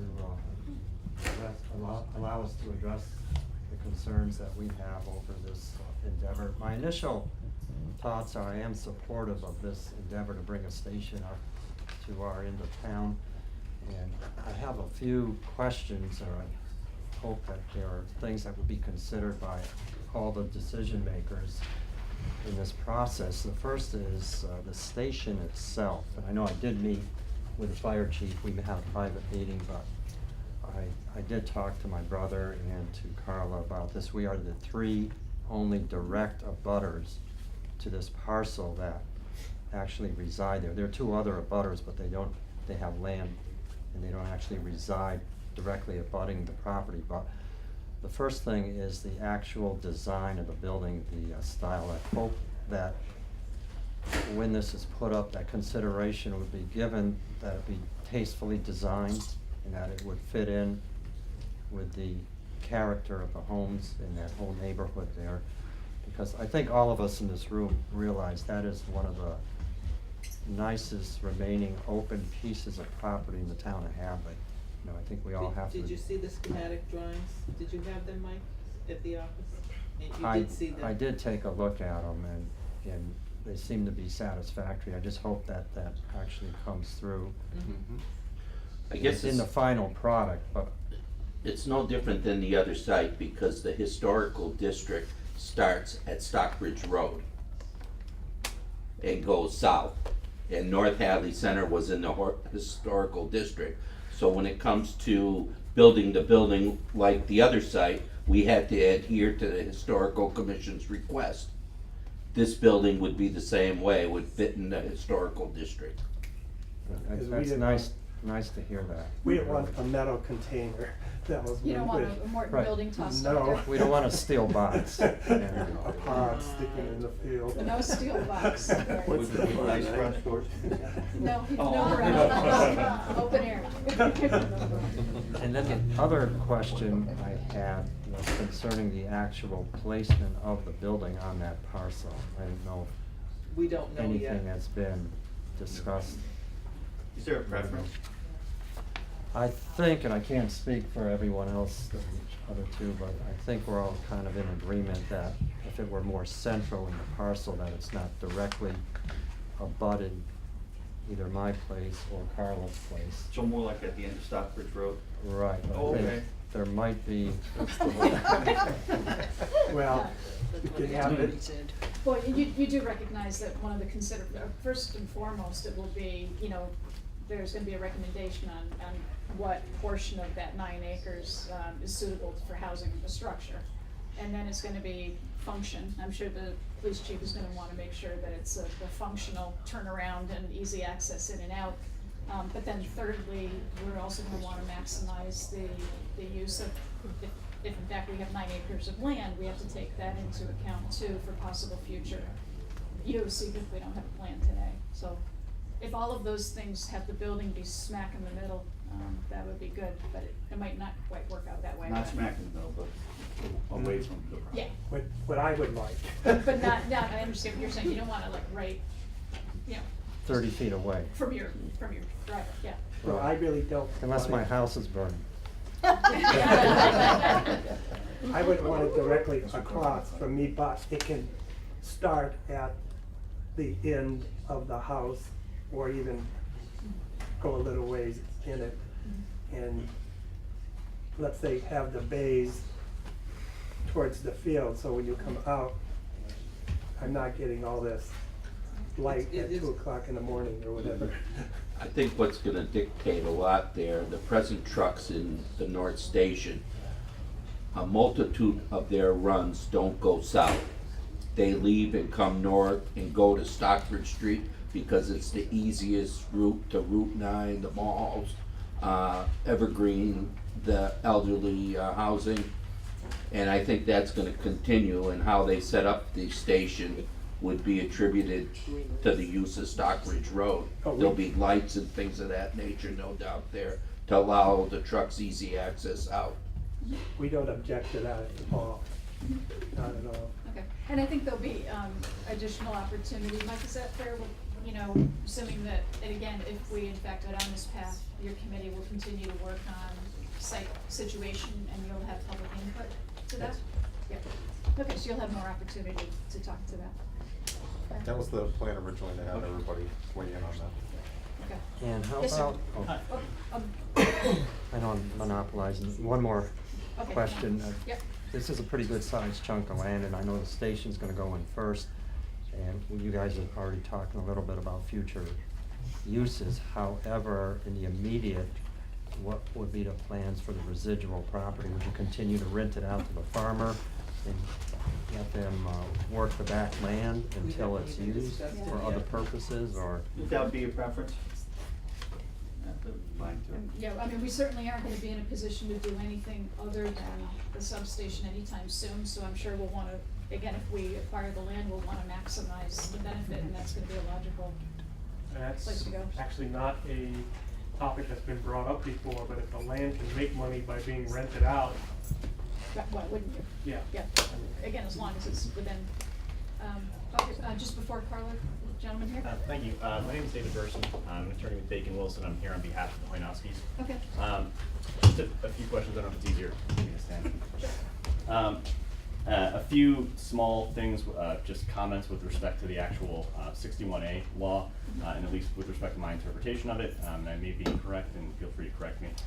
My understanding with respect to that 120 days is that within that 120 days, and it sounds like for the most part you all have the right idea that the town not only, the select board not only has to make a decision, but the town has to actually have their vote with respect to that moving forward with the purchase and sale. My understanding is that within that 120 days, if the town does elect to go forward with the sale, that a signed letter certifying that fact has to come from the select board, and included in that letter is a draft version of a purchase and sale, was my understanding. And then once a signed copy of that gets back, the property actually has to close within 90 days. So it's not that we have to have a purchase and sale within 90 days, but the property actually has to close within that 90 days. So those are just small items. Additionally, It's actually not small, it's very important. that important there's an from our agreement on perspective, that. of course. Yeah. Additionally, with respect to that 120 days, according to my calculation, and I just used one of those calendar calculators online, but September 15th is the actual date, not September 18th. Additionally, my clients are obviously very concerned with this process in general, primarily because they do have a buyer who is interested in the property, and also, but more importantly, because the town has been through this process once before with this property, and it did not pass a town meeting. So I guess the question and the concern for my client is now they have a valid buyer on the hook, and what is the likelihood of the town actually passing this at town meeting when the reality is there are a number of other large projects the town is looking to take on, it sounds like, within the next few years. And then finally, kind of a final point, I wasn't sure, does the site that requires that $375,000 of mitigation, that's already owned by the town? Correct. So, I mean, just thinking this through, because the proposed buyer of the lot currently is looking to potentially put in some residential properties in there. Obviously increasing the tax base of this currently protected land from this protected 61A class to what could be a substantial increase to the tax base for the town with respect to these, houses that are going in, as opposed to having now two municipal properties, one of them 9 acres, which isn't generating any tax revenue at all. Additionally, there are a few other things that, in terms of the site itself, that I don't know have been considered, and I'm assuming because you guys are looking for more information that these will ultimately come up. One of them is that the sewer service doesn't extend all the way to the property, which is something that we've are grappling with now, as well as the fact that the property as a whole falls within the an estimated priority habitat, a national estimated priority habitat, which will require going through MISA and DEP for approvals before the town does anything, or anybody does anything on that site. So obviously, those are our concerns. Primarily, from my client's perspective, he doesn't want to get kind of pulled around, especially where we've been through the process before, and it wasn't so successful. Some of the things that have changed, by the way, just to give you kind of a little bit of an update on it regarding, is the price tag is less than what we were originally talking about. The piece of property that the town does own is not really feasible at this point in time except for $375,000. It's only $25,000 for us to buy 9 acres of land, of which probably 7 will be useful down the road. And as the chairman had said, that we're not making any further land.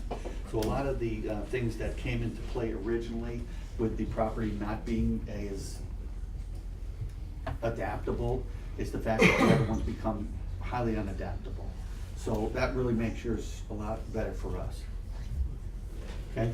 One of the things that I want to know, and I just don't understand it, came up at our meeting last night, though, is obviously back taxes need to be paid on this. Danny, you probably could speak to this the best, if there is. Yeah, there's 5 years rollback taxes would have to be paid unless the town were to acquire it for conservation purposes, which obviously they're not. Do you have any idea what that number would be?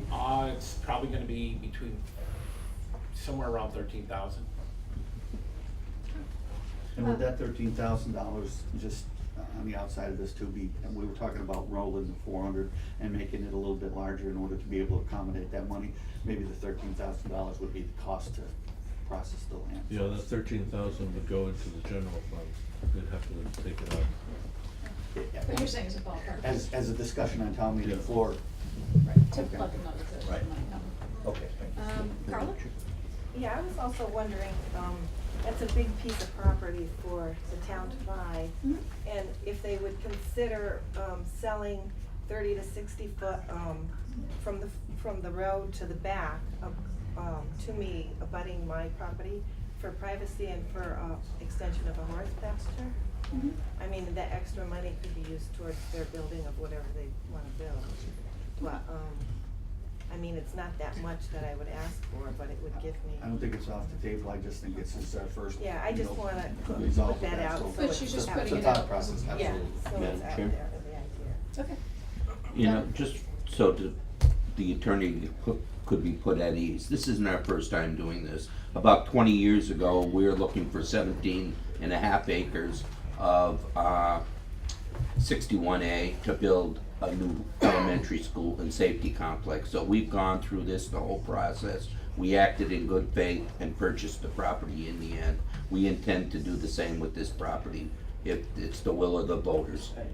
And ultimately, and just to respond, I don't want to take up other people's time, but ultimately, my client certainly understands and respects the 61A process, and that the town does have this right of first refusal. Obviously, the fact that it is ultimately at the will of the voters is kind of the primary concern for my client, because it was unsuccessful once before. And I understand that, we can go into these things with best intentions and then ultimately kind of not get there, which is the concern, because there is obviously somebody who is interested in purchasing the property for that amount.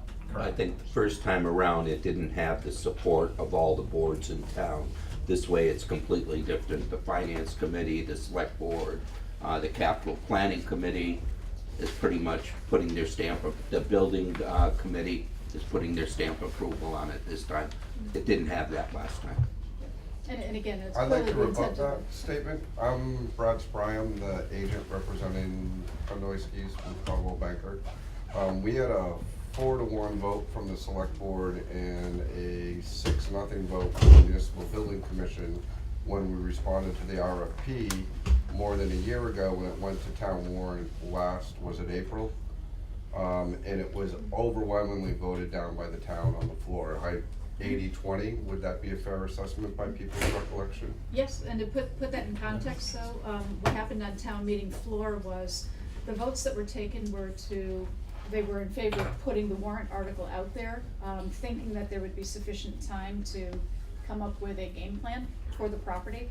And unfortunately, from the time that some of those votes were taken to when town meeting actually happened, recognized we really weren't in a position to be advocating because there were some other wrinkles in the ointment. I'll put opportunity or wrinkle, however you want to look at.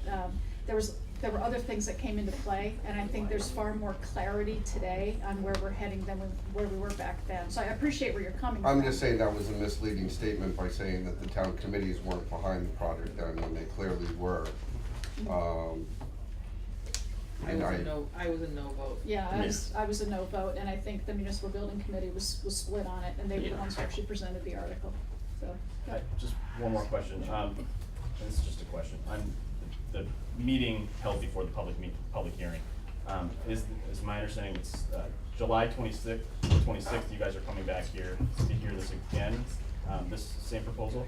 Is it on that date you're going to figure out when the actual town meeting is going to be, or is We the actually plan? decided to do that on August 2nd. August 2nd. Yeah, that's when we're going to work, that's a tri-board meeting, and we'll work with the finance committee to determine the best date for the special town meeting. So you're gonna determine on August 2nd when the town meeting date is going to be? Exactly. Okay. Yeah. How much does it cost for the town to have a special town meeting for a vote like this? Few $1,000s. You know, and again, we're looking at the opportunity cost of perhaps never having a bite at the apple of buying 9 acres of land ever again, so. Anything else for public comment? Again, it's a public hearing, so we're really here to take comment this evening, and we'll take that under advisement. Yeah, so if there are any other comments, feel free to give them now. We typically keep the public comment period open for another 10 days. If people have something they want to write down on email or in a letter, send it to town hall, and we'll consider those written submissions. But you can close the public hearing for public comments right now.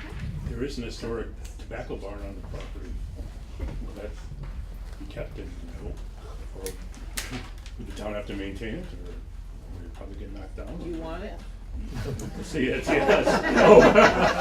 We can study the cross street. Use it for storage? You could rent it? Money? Yes, you could rent that barn to town. Again, if there's revenue opportunities, we're certainly more open to exploring. Leave something and ask about a snowmobile trail. Yeah. Yeah, that's actually. Well, that's, I really was gonna say that. Yeah, I was just talking to Tim, you know, a concern, you go by any like fire station or police station, they're lit up pretty well, and Yeah. like what kind of protection would they turn everything towards the building to protect They it? still have to go To through the mitigate the planning amount board of too, light. you know. Yeah. They still have to go through the planning board. Right. So all of those So types it's of not- questions will really be addressed if in fact we move forward at all with the land purchase. Okay. So again, you'll have much more opportunity to express those types of concerns in that planning process that Joyce is talking about. Usually they have the lights. If you see, watch any of the planning board meetings, you see when they develop a piece of property that they're very conscientious about their butters and the properties. Notices go out to everyone when the planning board is holding their meetings, and so that will be taken into consideration, absolutely. They're always pointed in, just so that the area is lit. We support it, all as abutters, support it highly. All right, thank you for the feedback. So, Talked among ourselves, and we'd rather see the fire station than residential property. all right, so again, another 10 days, David, for comment if anybody has further thoughts on it and they want to submit questions or comment. And otherwise, then I think we'll be closing the public hearing this evening. Thanks So, very much for okay. coming in Yeah, and thank you, offering everybody. suggestions to help the process. Thank you. Thank you. All right, thank you. Come again. You'll run. Can't go anywhere. Bye.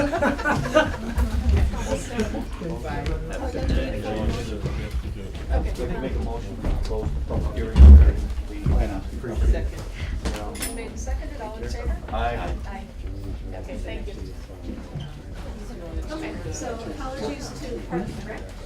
We have a scheduled appointment at 7:30. No, yeah, that we're running almost 15 minutes late for. So 15 minutes early last time, right? No. It seems to be my day today.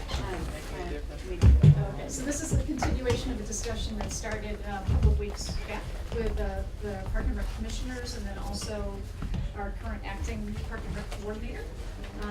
And they asked for time to present kind of a visioning for the Park and Rec moving forward. So that's what we're doing here tonight. Yes, so thank you for the time. As you know, we're going through a lot of change, but we're actually excited about it. We got together on Monday night and went through a lot of what events and activities we've done in the past and what we're looking to do in the future. That's kind of a culmination of a summary of what we are gonna go through. Would you like a pen?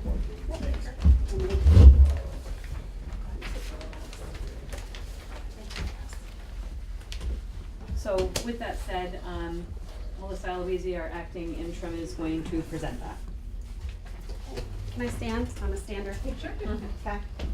Hi, I'm Melissa Aloisi, and Jen has put this, or will put it soon. It's a 2-page document, and it's just really our plan. And I'm really excited because we've worked really hard to come up with this plan, and it's nothing new, but it's a lot of new energy. And we actually have a mission statement. A lot of you know about it, may not know about it, but it is published on our website. And I've put it out here for you, but I'm gonna only stress a few of the key points because that's where our entire plan focuses on. And the mission is, the goal is to enrich people's lives and contribute to the total development of our community. That's key for us, okay? Residents and the need of the town of Hadley through activities. That's another key part of our mission. And the mission of all our programs is to promote fun yet challenging environment in which participants are introduced and taught the basics of a given sport or activity. So like those are the 3 key things that we focused on. And to do that, we are a team. The Park and Rec commissioners and myself, they've gone through the job description. We've changed the title to director because it really is a team effort. So that's a big thing moving forward, is really acting as a team. And talking about development of our community, it's not just school-age children. A lot of people ask what Park and Rec is, and they think, oh, it's for kindergarten through 6th grade programs, and it's not. We really want to focus on the entire community. That's our mission, okay? So it's not just school-age kids. Promoting fun and basics of a sport or activity. Basics. So we're not looking to compete with Hadley CYO basketball. That's more advanced, that's more competitive. That's a place in the community. Ours is more basic introduction. We want to give new activities. For example, if someone wants to do pottery, yes, it's not sports, but if the public comes to us and says there's an interest in pottery, we're going to try to provide that for the community, an introduction, whether it's kids, adults, or so on. Okay. Equal opportunity, that's really big. That's all ages, all races, all ethnicities. For example, if someone wants to do African drumming, that's something that we will explore for the public. So again, it's focused on the whole community. Okay. And so we have a 4-step plan. Okay, I've done a lot of details on here because that's kind of what I do.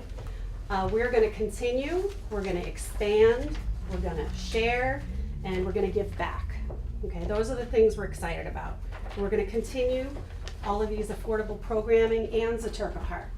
Okay, that's our goal, is to continue our steps in that direction by maintaining an office that's now in the senior center. And we're going to have walk-in hours, just like we always have. And we're going to continue the events, Easter Bunny, the things we own in the community that people look forward to. We're gonna do the lunch with Santa, we're gonna do the Halloween bash and parade. Those are all gonna stay the same and work together on those events. What's new is now that we don't have the North Hadley Hall, we're gonna be utilizing all the town buildings. We're doing more in the elementary school, more in Hopkins. We're gonna be looking to work with the senior center, the library, to kind of see if we can use that space for all our programs. And if we can't, then we're gonna look to rent space in the community, such as the local churches have already extended a relationship with them. The mall might be an option. It hasn't come to fruition yet. Then we're gonna work with the Friends of Zaturka Park on their development, on future development. That's a big part of this director position, and now that things are progressing further, we're gonna take an active role. I'll probably be going to some of those meetings from Mary Ann. We've already started discussion of actually going to the meetings instead of just being a liaison. We'll actually be, because we want to have programs in that space eventually. So it's now that we're moving in that phase, getting to that second phase, the bid was accepted this evening, correct? Yes. Correct. Yes. Now that we're moving in that direction, we really want to utilize that space, you know, and start planning for that, okay? We're gonna expand, okay? I've got new energy, I've got a good team, and we're looking at revitalizing old programs, okay? Things that we've done in the past that we know worked, and a lot of new things. Okay, yes, they're not all sports, but we do have sports programs to offer. We have lacrosse is an option. We have great lacrosse brand new gear. It might just be introduction to the sport. We're not looking at having a team, a competitive lacrosse team yet, but these types of new programs, okay? We've got some niches that we're gonna target, K and under. We used to have some great play groups, Mommy and Me lunches. A lot of parents have said, oh, we missed that. You know, at our T-ball, we got a lot of feedback from the kindergarten and under, okay? Grade 1 through 6, we do a lot with that, but there's not much in the science and math going on as extracurricular, and so we think we can really tap into that. And alternative sports, like I said, lacrosse is one of them, and perhaps tennis. We were looking into those, okay? Now the teen age group, there really hasn't been much in drama, and we really heard a great need for, hey, we wanna have a show, we wanna have an outdoor show in space, in our park possibly, at our high school. And so we can actually practice, offer direction in that area for teens. The adults, 18 and plus, this is the market before the senior center, so 18 to 55 is kind of where we're helping to target. And there's a lot of health and wellness programs. We've got a lot of people that have great, in Hadley, that have great, just are willing to give free information to our residents. And we just have to help provide them the space and facilitate getting that in and reaching out to everyone, which we can do. So we've got some great things coming that way for there. And we have great hiking trails. And why can't we have a hiking club? That's something we're looking into. Hiking and biking. Those are types of new things for the 18 to 55. And then Made Here. Has everyone seen the TV show Made It Here on public television? It's great. That's kind of the idea, is we want to help our community promote the businesses in our community. Things that are done in Hadley, residents of Hadley, and we're gonna start with a farmer's market. And we're on the agenda for the next town meeting, select board meeting on the 26th to talk about the town common, to start a fall farmer's market on the town common. So we've got movement in that direction. And perhaps a local business fair. You know, any of you who own businesses, we could have just a way to market to each other and get to know each other, like a meet and greet type of thing. And that's something Park and Rec can help facilitate for you. Voters, this is big. I hear a lot as a resident, I couldn't come out to the meeting because I have kids at home. I don't have childcare. I can't afford childcare that late. We want to provide that, to get voters out. So at those meetings, we are going to be looking to use the cafe at Hopkins and provide childcare, like a movie program, something fun, popcorn, things like that for a donation. So that way we can hopefully get more people out to vote and more people involved in our town politics. So we really feel that's a good market for us. New events, we want to take advantage of that ice on North Hadley Pond and start an ice fishing derby. We've had one locally homegrown for a while with Richie Blyda, and we're wanting to work with him on that, and take that over, hopefully. And again, the farmers market, that's key. That's a really good community event we really want to offer. New dates, okay? We have 8 just this year, just Hadley Elementary and Hopkins, there are 8 school half-days. So any parent is going, oh, there's a personal day, there's a vacation day.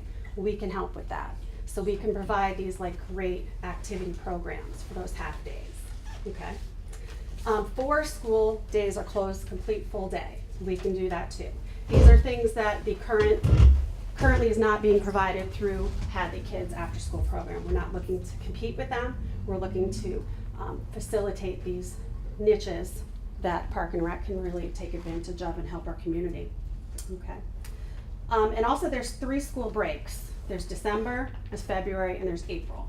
And so December is tough because a lot of people travel, but there are 3 days that most people have to work, and that would be a good niche to provide to families.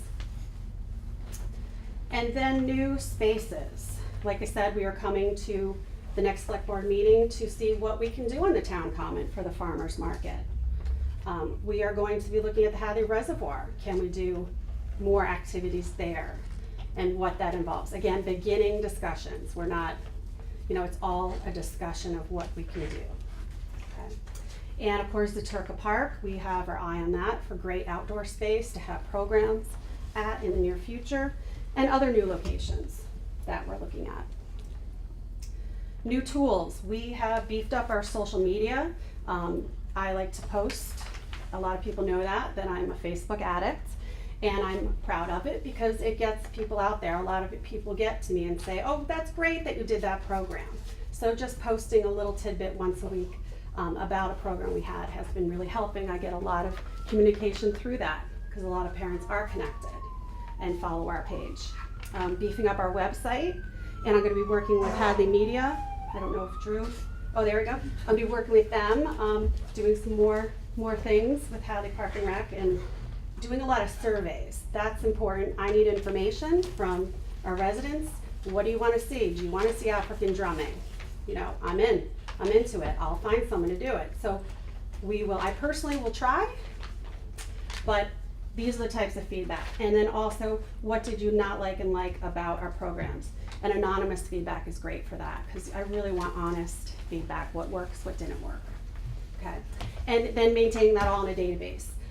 I would love it to give great quick answers to my commissioners and to the select board and anyone else who asks about like historical information. Show me some numbers, show me some charts. A lot of people like those, so we really hope to have that data in a database, really easy accessible. The next thing is sharing. Now this has been going on, but I'm really trying to foster new relationships and collaborate. It's not takeover, it's not I want ownership of something, it's collaboration. I want to work with the senior center, and I want to see what we can do to help them out. What tools do we have that they could use? Or what gets you, before I do something, I want to think, oh, should I talk to the library about that? Could they use our hot dog cart? Things like that, just sharing resources, saving money. Like these are ways we can all save money, helping each other out. So it's just more like collaborating with the library, with the schools. We're doing a lot of work with Ann McKenzie, trying to work on ways we can help them with all the school use management. That's a lot of administrative. So we've been doing a lot of that with them. And Hadley Kids, doing a lot of, they have a lot of space at the elementary school, and we're working on ways to allow us to have a little more gym time possibly, and so we've begun those discussions to try to bring back Zumba to the community, which was a big need that we lost, that we had in North Hadley Hall. So sharing, that's a big thing, and it's just really relationships. And equipment rental, I know we've always done this in the past, but we now have a nice inventory, and we'll have a nice sign-in checkout sheet. where people can utilize equipment that we're not necessarily using on a daily basis. You know, we have tables, we have chairs, we have foosball table, things like that, like just things you might use for an event. And we do that on a donation, like, you know, give Park and Rec a donation and borrow it. So that's for residents only, okay? So we're going to expand that and keep track of that a little better. The Friends of Park and Rec, it's a great organization and they run scholarships. We want to get that going again, get that, you know, communication and that friendship going again, and start fundraising. Like, let's get some fun activities going that actually put some more money into that bank, and then we can use it for more scholarships and things like that and programs, and get some more volunteers on that team, so it's not just Josh and Steve. Okay. Or younger, So we younger or people to take yes, over and, too, and right? other people to step up and help, and that will be like a great Yeah. base of Have you seen people. Steve and Josh? No offense, Steve. Hey, Dave's standing right here. You're still looking good, Steve. It's Yeah. okay. Yeah. And then the last step is giving back, okay? Not just giving back to the community and the programs and things like that. It's like we really want to give back. We've identified that the schools really struggle with managing the building. These school use forms, lots of paperwork, big calendar. We're going to be, we've been helping them already. We're going to really be working with them of alleviating them with that. And it's going to streamline a lot of processes. So that's a good help there. And veterans, we really want to work with the Legion and help them out more than we have been just participating in the parade, but really bringing it back to being about veterans and other programs that possibly we could help. So that's a big part of our community that we want to focus on. And then a picnic. We're just labeling it a picnic because that's a fun word right now, but we want some give back event. It can be a fling, whatever you want to call it, but the purpose is we'll be promoting it's to get everybody out in the community for free, share some hot dogs, some fun, some music, and learn about our programs. We will launch a catalog. We intend to have a catalog for the year, not like specific dates, but just be like, this is what we're offering this year. And that could be other departments could possibly get in on. Meet and greet, get to know who your Park and Rec is. You guys are all welcome to come. And thank our volunteers, because there's a ton of people that are behind the scenes always volunteering. A great way to thank them. And do some optional fundraising, like a cow plop. Like, that's my favorite thing that I went to when I moved to New England from Florida, was a good old-fashioned cow plop. And it's fun, and everyone loves it. And you decide where, if anyone does not know what a cow plop is, you make like a plumb line out of a huge field, and already been approved that we can do it at the Young Men's Club. And you get a nice baby cow and a nice big cow, and wherever they poop, whoever's on that number wins something. So it's just a fun, great way to watch the cow. It's really fun. You should be there. You get more food? No. And people try to bribe the cow. It's great. It's great. And it's fun, good old-fashioned fun. And while you're watching the cow poop over here, you turn to this field and we can have a good old-fashioned softball game. Maybe the town employees versus the fire department. Something. I don't know, something. But just fun, good old fun that we can count on every year, and it's a way for Park and Rec to promote their events and give back to the community and get all the ages out there. Like, I want to hear a good old-fashioned polka band again. You know, like things that a good old community picnic. So that's our plan. And I've been in the dunk tank before. yeah, I didn't read that, but I was going to volunteer. That could happen again. Hey, you guys got any new energy at Park and Rec? We're thinking the dunk You tank know, at next Memorial Day parade back in the Legion. Great. So sign-up sheet will be coming out. Cops got me in it a lot, I'll tell you. Someone had a good aim.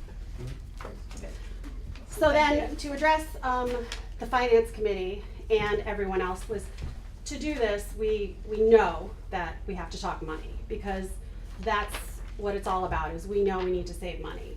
And by changing the job description, by working as a team, by doing all of these events, we really feel that we can save money. We have consistently come in under budget.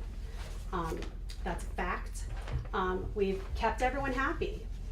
I mean, we have not been able to have some of the programs, and I have listed them at the bottom here, former programs at North Hadley Hall that have been discontinued, only because we lost that autonomous space, meaning that we didn't have to go ask anyone else for space. We can have access to it at 8 a.m., 7 p.m. if we wanted, and have a field, okay? So the good news is that not only have we always come in under budget, everyone's still happy. We were able to relocate most of our programs and provide a full calendar using the school properties, just the 2 school properties. You know, we also use the Pioneer Valley Chinese Immersion School property as well. So, and we have the Methodist Church helping us out this summer as well. So we were able to really regroup and get most of those programs covered. We do not, because we are money conscious as well, we really believe our plan will just really take that one director position, which is up to 30 hours a week. We do not feel that we need to hire the assistant because that person, that extra set of hands and administrative is really needed for when we do more of those summer in-house programs, a week long. We refer to them as Fun with Kathy programs. They were fabulous. And it would be full day water structured, unstructured programs, and those we don't have the space for right now to have that. Otherwise, we'd have them today. We wanted to have them this summer, but we lost the field behind the senior center, and that was really our last field option to provide a full day. And most families want a full day program. They work 1 to 4, just doesn't work. What are they gonna do from 9 to noon? And then who covers lunch? So we've tried really hard at the Chinese Immersion School to provide to cover that full day access, and it just hasn't worked this summer. It just, yes? A real quick comment on those programs too. Those are actually real big revenue generators for the department, where we would net somewhere between, Right. $1,000 to $1,500 a week. Yeah. That was the bottom line for Park and Rec, and it was also a very valuable service to some of the folks who had kids that run through there. And it's one of the biggest complaints that we've heard of the service not being available right now. Is being able to offer those summertime vacation programs. So just refresh on the way that your budget's working. A couple of years back, we changed it so that there's effectively kind of like an internal revolving fund, correct? So you bring revenue in, but then, most of the programming is not done by in-house personnel, it's done by third parties, right? So you coordinate and then you hire a third party. There's a mix there, Molly, just to be clear. So no, I'm just saying, so looking at the numbers, so you bring in revenue and then the expenses, so let's say I wanna hire Andy to do a fitness program. So the fees come in associated with that fitness program and say, for the sake of argument, they're $2,000 and Andy costs $1,500. That $500 profit, if you will, stays within that revolving fund, correct? In that example, yeah, that would be how it stay, and that revolving fund has been there since, well, it predates me, and it was what we did was we raised the limit. It was a $10,000 cap. That's what I remember, And yeah. we raised it because summertime programs, we get in a lot of cash up front, and we would obviously tap out over that ceiling. So that was the change. Yeah, but I just wanna, I mean, is Park and Rec, is there a revenue line item where Park and Rec is actually a profit center for the town?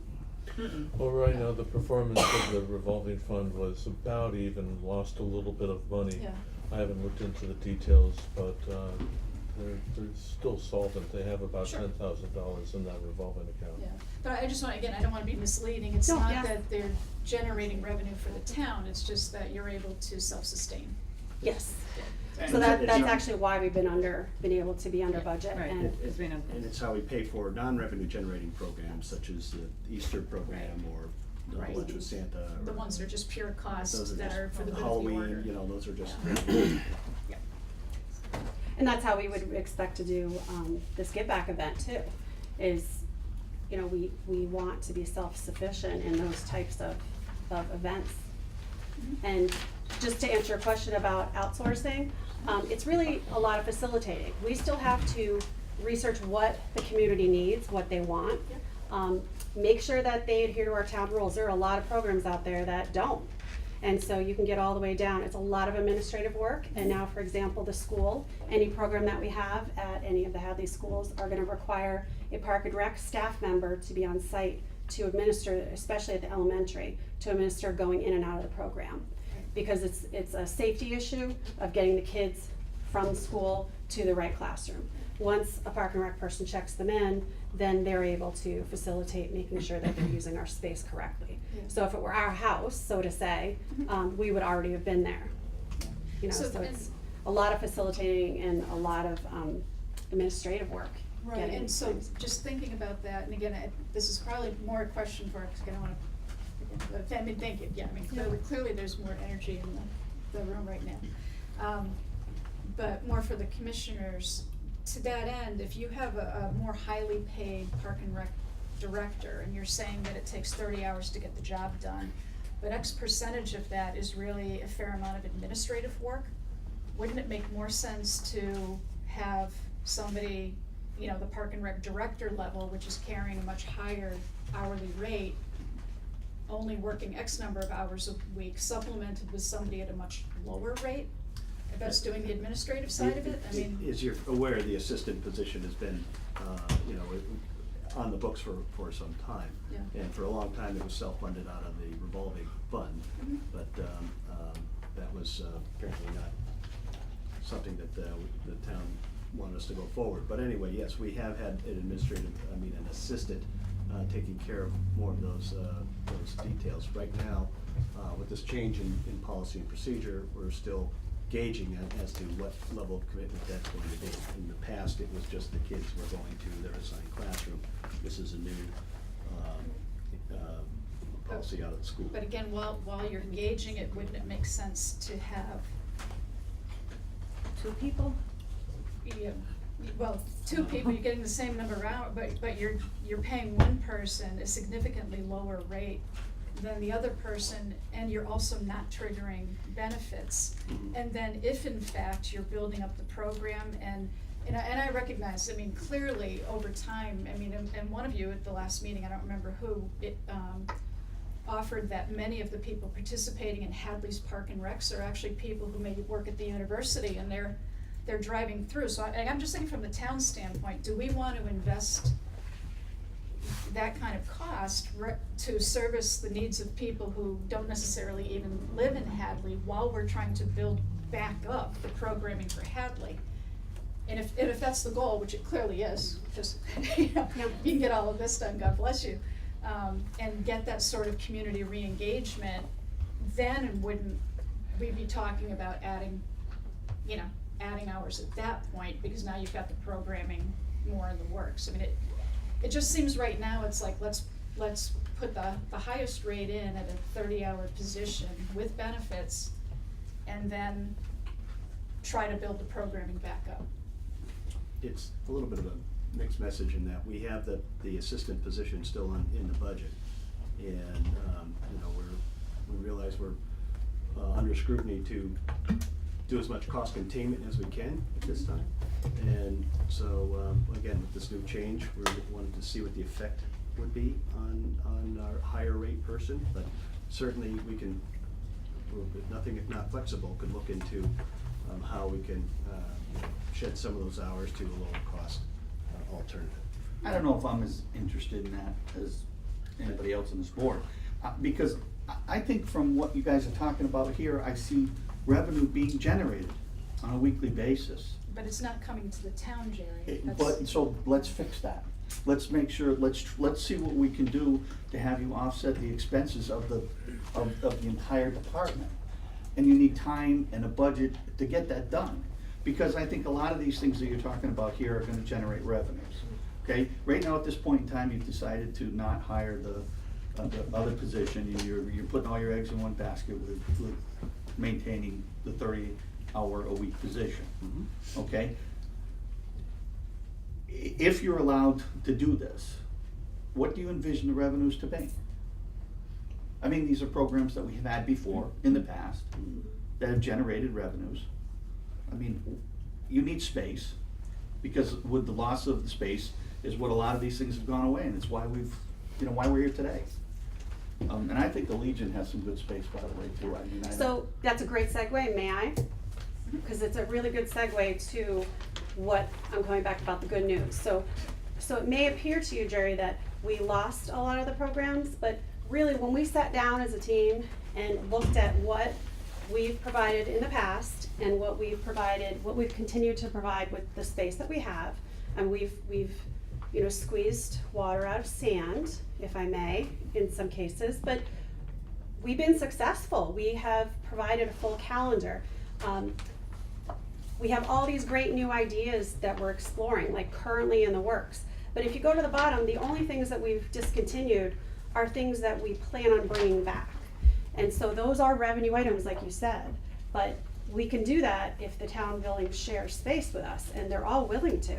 I mean, and if we need to spend some of that money to rent space, we can. By having this team, I mean, it's not just a one-person team. I mean, there's 3 commissioners that are willing to work together with me on this. I mean, I'm not the only one who put this together. It was a group effort. We met for like 4+ hours the other night and really worked hard at this. And so I do think we have a possibility of change, but I think it's misleading that just because we lost the space doesn't mean we can't bring good quality and be visible in the community and do it in the budget that we have now. And all the money we don't use, Andy, it goes back to the town anyway, correct? Not the way we're structured. Not right the way now. we're structured. So is that, Jerry, something that you were thinking of? I'm just thinking that might be an opportunity if you guys there. were to allow some time to implement some of these programs and get them up and running, we did find out that they were generating revenues and offsetting the expenses for the department, that, why That's we're great. sitting here today. I mean, it's the opportunity is there. Yeah. Terry? Yeah, please. So earlier we talked about the need for an HR person and, IT. And so I bring up the HR person because of the change of the title to the position. And so not only this department, or any department, who makes that decision to change what has been always a coordinator to a director or an assistant to a leader? You guys are changing it to a director position? We changed it in, I believe. Which changes the pay scale. No, so that, I let Andy address that from Jerry, or Molly, I can't remember whoever. We kept the grade level the same for the coordinator position. If you look at the posting, the grade level stayed the same.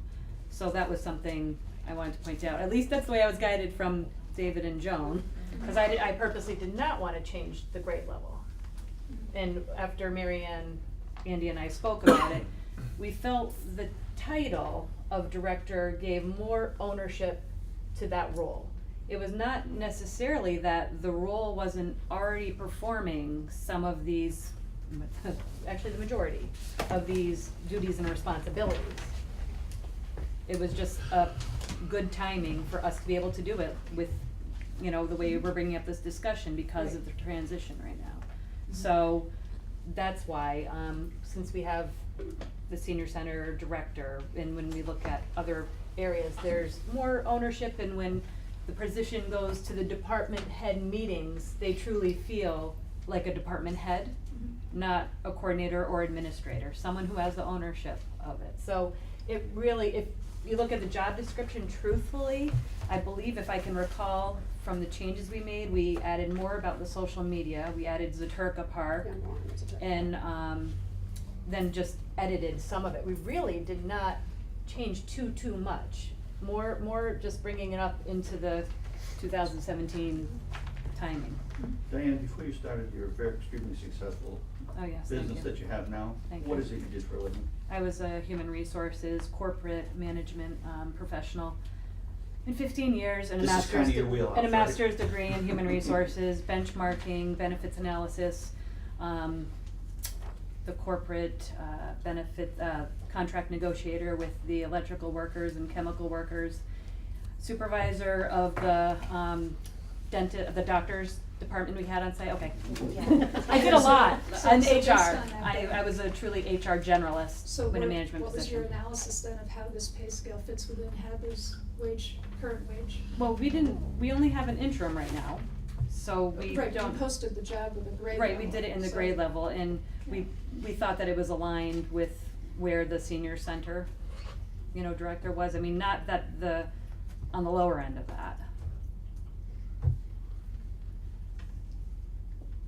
Like for So this is- benchmarking, it's a grade level, so there's a range that someone can come in at. Oh, I know, I totally get Yeah. it, but I'm saying, so you're saying that you're asking that this position, or this position in the past has been the same grade level as the senior center? I director. didn't look at hers Well, and I'm per just se. saying, again, this analysis is critically important when we're hiring somebody, so to Jerry's point, and I'm Yeah. not pitting it on you, Oh, I'm just saying no. that's the type of analysis that needs to be done, that I don't think has been done yet. Yeah, we have not Because interviewed you would yet. clearly, well, okay. We haven't interviewed yet, we've Okay. scheduled a date. And that was just the presentation sounded like, but. She's our interim, Yeah, so. okay. But, And she- so, It's I my think wheelhouse. one of the things we're struggling with, just to, tie this all in, is we have people who are incumbent in positions that have been in those positions for many, many, many years. So, in the absence of having an HR director, which you appreciate, understanding everything that goes into it, it's really important that when we're bringing somebody new on board, that position, from a grade scale standpoint, is fitting within the context of the whole organization. And I think that has to be done, because the last thing we wanna do is create a human resource, nightmare. Sure. By bringing somebody in and creating an uproar with people who are at a comparable or even potentially lower grade level. And it has to be commensurate with the duties and responsibilities. And again, I'm sorry, but I have an HR background too, and when I hear administrative, and I've done registrations for programs before. Over the years, again, I'm just trying to put my town hat on and Yeah. say, does No, it make that's more legit. sense to bring in the person with the appropriate skill set to do administrative work and let them do that work at an appropriate pay scale, Yeah. coupled with somebody clearly at a more of a director level that you want organizing, managing, recommending, and doing all of those other things, so. Yeah, well, oh, sorry. No, so I'm saying that, so that's where I'm coming from, and I do get where you're coming from. If we're going back to the interim wage thing, we were looking at a non-benefited, gotta hit the ground running. Andy, Marianne, and I have full-time and then some jobs beyond it, so we knew we couldn't take over programs that were gonna be happening. And so we looked at what we could do to get someone in hitting the ground running, so, and not benefited, by the way. So that's why we went accordingly that way with, again, on the record, without, talking with David and Joan, like in emails and trying to document this, so I know, anyways.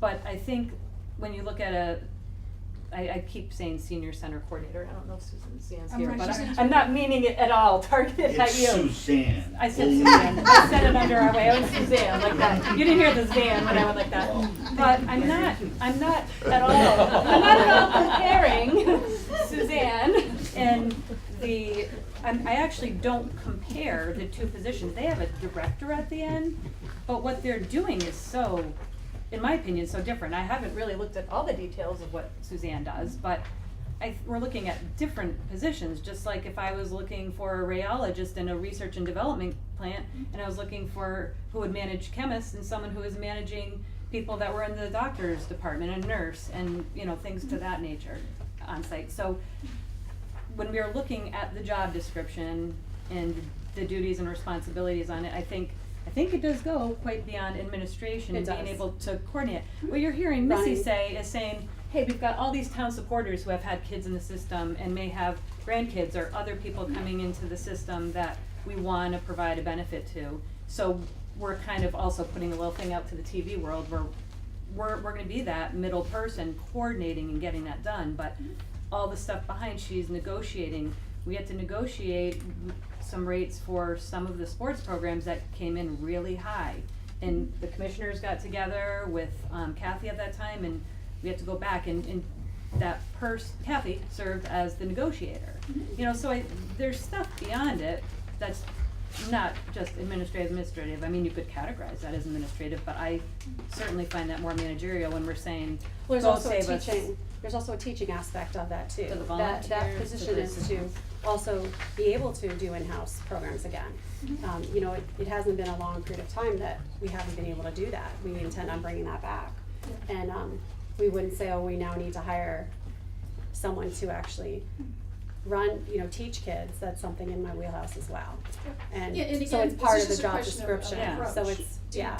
you start with what you absolutely need and build up to it as you gain success, or do you take the proverbial leap of faith and we're gonna start with the highest cost solution and hope that those programs build and that we change the revenue structure and we start throwing money to the bottom line? And the conversation that everybody in the room probably missed earlier was, we're sitting here trying to figure out how on earth to keep everybody safe in town come fall and make sure that when somebody's house catches on fire or there's a bad accident, that public safety is available to them. So, Yes.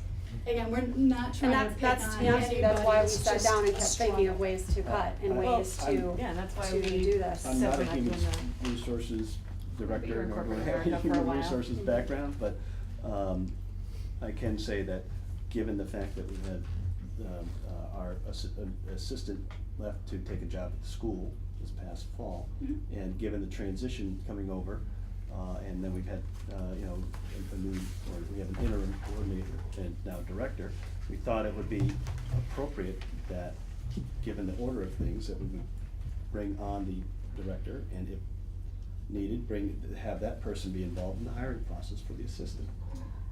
Again, just questioning, does it have to be 30 hours right now, or can we build it up? Well, that's why we said up to 30 hours. There's no, It's fluctuated it's for you. fluctuating for the schedule. There's like September is gonna be huge, like a week of doing an in-house camp, or, program, during February break that is gonna be more than 30 hours. You know, so it's not intended to be, it was up to 30 hours. Was And we the- did phrase it that way. We You know, phrased it that way. I don't have a real problem with coordinator and director, that's, you know, a waste of time, even arguing about a director is fine.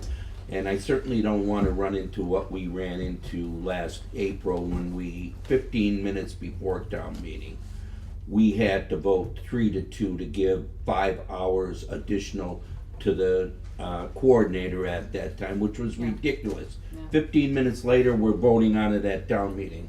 You have to have planning and make your budget work, and we got justification 15 minutes before we walked across the street. And I'm glad she got the 5 hours because she did a lot of programming. I mean, we have this, like you said, if you can accomplish this, we want We can to, in that because we want to 30-hour be program. successful. We don't wanna be set up for failure, and I don't wanna bring in someone that's gonna be a paper shuffler and go, okay, your registration's in, you're in the computer, you know, that type of stuff. We want someone who is gonna coordinate a program, like create even a program where like, the successful candidate would be able to say, we're gonna do arts and crafts, we're gonna do, you know, water time, we're gonna do this, like, kind of like we had with Friends with Kathy, where there was a program. Like, I don't want someone that's just gonna go, oh, well, we can, you know, do this. So I feel we need it, and I feel that we gave in on the part-time person, cause we are logical and can realize we don't really need that person right now, given even Melissa acting in this position for a month and a half, what she's given us and what Kathy was saying. I don't know if Andy or Mary Ann feel differently. Well, I think that with technology advances, things like filling out registration forms are, you know, a vestige of the past for the most part, so that type of Do you have those new administrative work. systems in place though? She still needs to do stuff. Not yet, I mean, again, we're No, all, but we've I all mean, talked about it's moving. been a goal for quite some time to get to that point, as well as electronic pay. And Yeah, that's a we whole need to do different, that's a whole different If you need additional administration help in the future, can't you take that out of your revolving fund to pay for that position anyways? No. They can't do that? You can't use that revolving fund for salaries for benefited positions. No, but So if we David, have it where in our Where are budget. we at then with this, So, I mean, obviously Park and Rec wants to move forward, the position was posted, we asked them to kind of put on the brakes a little bit until we had an opportunity to hear what their game plan was. So, We're receiving resumes right now. yeah, So as soon as the deadline is through, so is the deadline or is it until positions? Well, we open put it until filled? it was filled, Okay. but we did have a question about, like, does that, by the town's requirements, stay up for like 2 weeks and then come down? And then we are still recruiting, or like an ad goes in the paper and then is done, Well, right? the ad is in the paper, Yeah. it's posted on the board downstairs. Yeah. I think it's on the website. It's on the Yeah, it is, 'cause you website. sent me the link. Yeah, we have, Mhm. yeah, we have interviews scheduled already. Yeah, Yeah. we waited till next Mhm. week to have. See a lot of other people in here, does anybody else have any comments? that's all. I don't know, just wanna make sure we know what the end game is here tonight. People here, but, We have a few people that come out to show a little support. It wasn't much for trying to bring in a large group. We know this is a constrained space. But we did bring people who have either have kids currently in the program or have had kids in the program, and we appreciate them. coached or volunteered. Or coached or volunteered, and we appreciate them coming out and supporting our part. so, do we need to take any action tonight, or? I think that's informational right now. That's what I'm, yeah, I just wanna Yeah. make sure I didn't miss anything, so. I really So- don't think there's any action on our part, to tell you the Well, truth. I ultimately, mean, we have to Well, we- approve the hire, so that's why I wanted to find out where they were in the process, and then also make sure that whatever the grade level is and all of that stuff is going through. Yeah, I'll double check that, but there was no change in grade level for Oh. the position. So at this time, Say that again? Yeah, I'm, There was no change We in did grade not level change the between grade Cap and between now? Right, with the change in the job title, was only a change of job title, was In not a change in, description. grade of, pay. and description. There was There's an Responsibilities. update on the description, cause it dated to like 1993 It was in 1992 or like that. something. So we added to the job description and we changed the title. So then the next, I'm just, again, wanna make sure, so the next step then in their process is that they would then be bringing forward, this is the person that we wanna hire Right, at this grade level, et cetera, and that would be up to. if you could let me know when those interviews are, please. Okay. Right, and, but then that comes to the select board, like any other hiring. I thought you gave them the hire, You, I think you did. yeah. Interim. Interim, for the interim, For the not for interim. the. I thought Yes. Joan said our department is our department and, I'm sorry, What Joyce.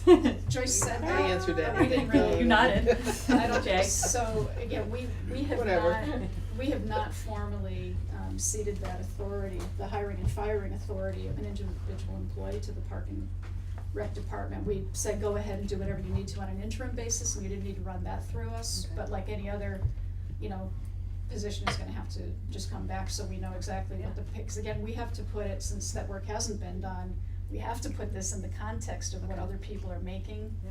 their responsibilities, et Just, cetera. Without a doubt. just as the police sergeant was here, or the chief was here. Oh, yeah, we have no problem with that at all. Honestly, I was operating But we under just that, didn't, the yeah. same thing, that we're gonna present a candidate and then, Yeah. and that would. Correct, it's like any other process. Yeah. So, Fine with you'll anything. let David know that when you're ready to do that, and then, Well, we've scheduled them, so we'll let him know, Yeah, and, just let me is know. anyone willing or interested in participating in the interview, or Are they we're just gonna at night proceed with or that? during the day? Night,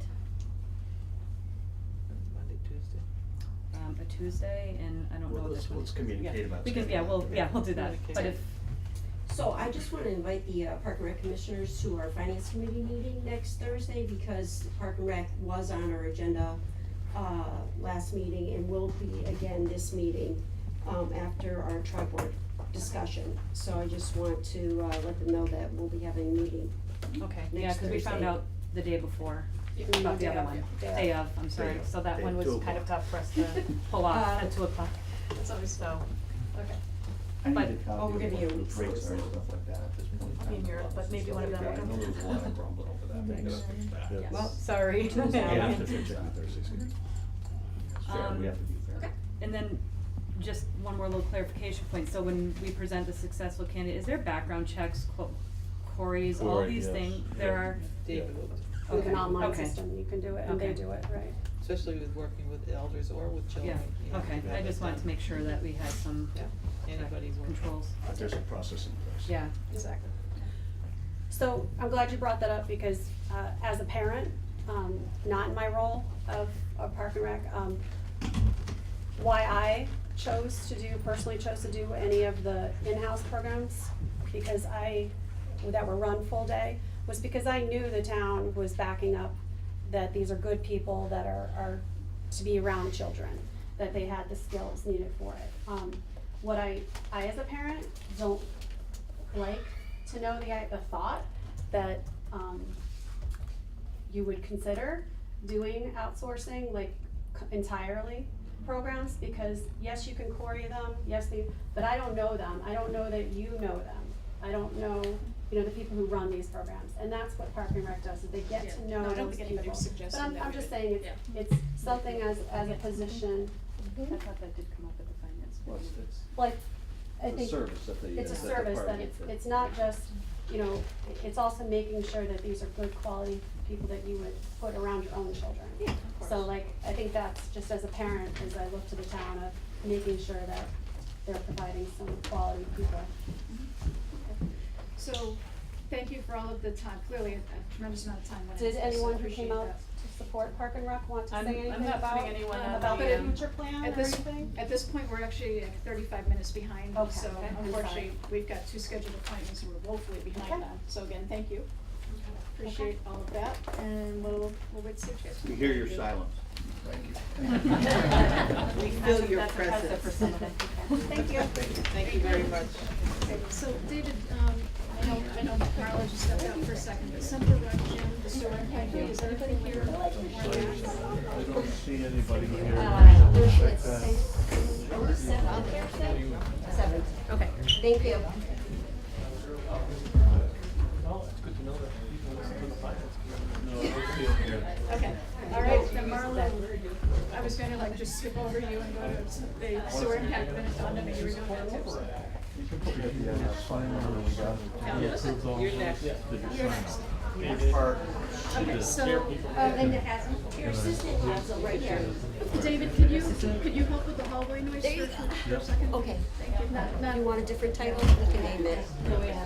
Back in the front row here. Oh, yeah, so before we get into your goals and objectives, there was a question that was raised as part of the consent agenda by Donald, and he was just asking a question about the appointment, what the process was that you, Donald, that was a question, right? Well, there's numerous questions I have. Okay, go ahead. But the first one is, what was the makeup of the committee? Who was the committee that made the decision? Well, I'll give you the process from the start. Okay. We put the ad out, as applicants came in, they came across my desk. I sorted through them, went through them, and chose the people we were gonna interview. So, as we went through the interview process, obviously this here, Daniel Kelly, is related to somebody who was originally on the interview committee. So, he was removed from the interview committee before he even knew that the applicant, he had applied. And I brought in another third party for actually that interview. That was myself, Sharon, and Mike Tekwan that did the actual interview. There was 7 applicants, 5 scheduled interviews, and we arrived at this applicant. Okay, I guess the confusion I have on the whole situation is why nothing was brought to the board about the crew chief appointment, and that was done completely in-house. The police department has brought people in, the fire department has brought people in. Our chairman just stated, we will make the decision for the Park and Rec new director. We had, so this is a decision you made all on your own. Yes, well- If it's in-house or not is irrelevant. Everybody else is bringing them before the board. I think you should be bringing them before the board.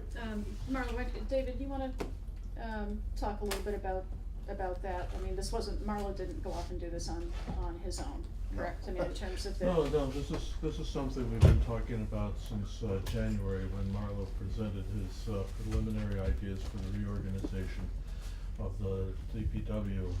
There were a number of position changes or reallocation of responsibilities, so there's a better coordination of command and control. This is something that was then developed into a budget, which was presented to the select board, went through the whole vetting process. You've been in constant well, not constant, but regular I think communication. it's constant, actually, communication. Regular communication on this score with the select board. That's the history of it. This is Right. not something that should be a surprise to anybody. And No, we're down at water operator. Right, and so Jerry's the liaison to the department, you were informed. I was informed. I was informed actually as chair, especially when you weren't around, so, and then you were constantly in the loop with Marlo, correct? I think one of the things that was left out was that the Ethics Commission was involved with this as well. Now, what are we talking about? We're talking about two different positions here. We're talking about the crew chief with in-house, and we're Right. talking about a vacated water position. So, the crew chief. I guess what I'm position- trying to say, Marlo, is the crew chief was done, and I had no information about that position whatsoever, and how it was done until it was done. And I thought it should have been shared with the board of how the process went, at least. I didn't hear anything. Okay, but Donald, then I think perhaps when you sound agitated about it, but I Yeah, don't. the Wait, reason no, why no, I'm no. agitated Let is me finish, because let me- our liaison let- system is let- not working. We're not let- getting the information back So let from me- our liaisons to the board members. So let me finish. The point being, Marlo should not be on the receiving end of this. Marlo did everything that he thought was appropriate, and he was acting in his capacity as the DPW director. And everything that Marlo did was completely above board and appropriate from our town administrator standpoint, from my standpoint as the chair, and from the liaison standpoint. So to your point, I think if you have an issue and you want to direct it to your fellow select board members, we'll talk about that, but I just don't think right now it's appropriate at all to go after Marlo. Well, I'm not going after Marlo, but we're coming up with a new hire position, and I want answers for that too. You know, we have to make a recommendation. This consensus agenda just rubber stamps everything. And when you want information, I want information, not just skip over it, and lose the vote, 3-2 or something. Sure, but for You know, and John abstains all the time because he's a member of the DPW. And so I ask questions, and I'm not getting any answers. Right, but you do Not all the recognize when it comes to I'm human still resource over matters. You do recognize when it comes to human resource matters that there are HIPAA And we have a issues. big problem with human resource matters. We've been discussing this for 6 months, that Exactly. we've gotta correct that whole situation. And we do. And I think I everybody completely agree. decided that IT and human resources has to be first on the list with the problems we've been having with all the hiring, police, fire, DPW, all right down the line. I might wanna add that in this process, there was some impact bargaining I performed was by just gonna say, myself. you were and dealing with the union as well, right? And that, it was very well described in that document that I negotiated with the union, and Yes. it was signed by The select board. the select board on Yes. June 21st, so. So I The thought crew everybody chief. had all the information, but, Yeah, me too. yeah, so to the extent that you didn't feel that you had all the information, Donald, maybe that's something that we can talk about and figure out a better way going forward if you're not satisfied, but again, I wouldn't want anybody to be left with the impression that there was anything untoward about the process we're running. You know, I spoke to David earlier in the week, and, I made a section, Jerry was there also, that our liaison positions, maybe we should put a portion on our agenda where if there's anything new happening with, who they represent, let's have a 5-minute or whatever and air it publicly, so we all know what's happening. Everybody doesn't attend the staff meetings. Today I was the only one that attended from the board. Yeah, I couldn't. You know, make it and you today. couldn't make it. We all have other appointments and everything We else. all have other things to do. This is my. I agree. I'm not. It's the third night this week I've had a meeting. My family's on Cape Cod vacation. I realize But I that. didn't wanna be away. All We're I'm- gonna have a 4-hour meeting tonight, Donald. No. How much communication do you need? I just don't need you want the moving in. avenue of information provided. So- That's so- all I'm looking for. Okay, so a request has been made by a board member, so let's at a subsequent meeting, we'll put this on the agenda and talk about the I liaison agree with system. Donald, I mean, and given some of the things that I can't vote on, I don't get the information on it, so. Okay, so let's be very specific. And if you would, give me, as the chair, administratively, just give me specificity, and we'll put it on a subsequent agenda and make sure that we drill into our process so that everybody's satisfied, okay? Or at least just try to make it better, even if we can't make everybody satisfied.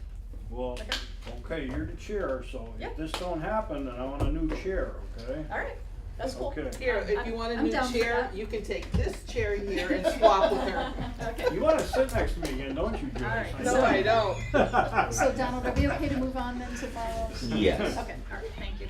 So, Marlo, so tonight we have, DPW goals and objectives and evaluation on the Well, we agenda? didn't finish, Are we gonna- you didn't finish Daniel Kelly yet. Recommendation? Oh, no, sorry. Right. We got off track here. I can't believe I missed that. Okay, so go ahead, Dan Kelly. So I presented a letter to the board as I just described the interview process for the vacant water position. To be clear, it's not a brand new position added to the payroll into the budget, it's a vacated position. We went through the process as described. I decided to recommend Daniel Kelly for the job. He has in his possession a Class B commercial driver's license, a 2A hoisting license, and has recently passed his exam for the T1 drinking water, mass drinking water license. Mr. Kelly has a Bachelor of Science degree with a major in Industrial Arts and Associates of Science degree in Production Management Technology. He has a previous work history of strong customer service skills, machinery repair, welding, building maintenance, and equipment operation. His employment is contingent upon your approval this evening, a query check and a pre-employment physical. He'll also be required to pass the D1 drinking water license in the first 6 months of employment. I guess I just want to make a statement. What I said earlier has nothing to do with Dan Kelly, his qualifications for the job.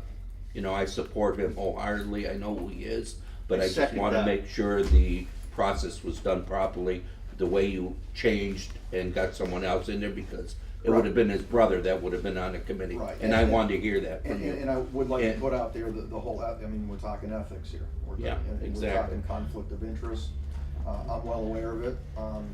Mr. Bill Kelly's aware of it as the field superintendent. appreciate that. And I'm expecting a disclosure in that behalf. Yeah, that was gonna be my yeah. big question. Yeah, I don't know if you want me to go into any further tonight, but I would like to receive the disclosure. We can talk about it more later, or. Yeah, I don't think you need to in the spirit of time tonight, but certainly, again, if anybody has any questions, feel free to Yeah. ask Marla. What grade is our plant? 2? T2. Two. T2, Yes. correct?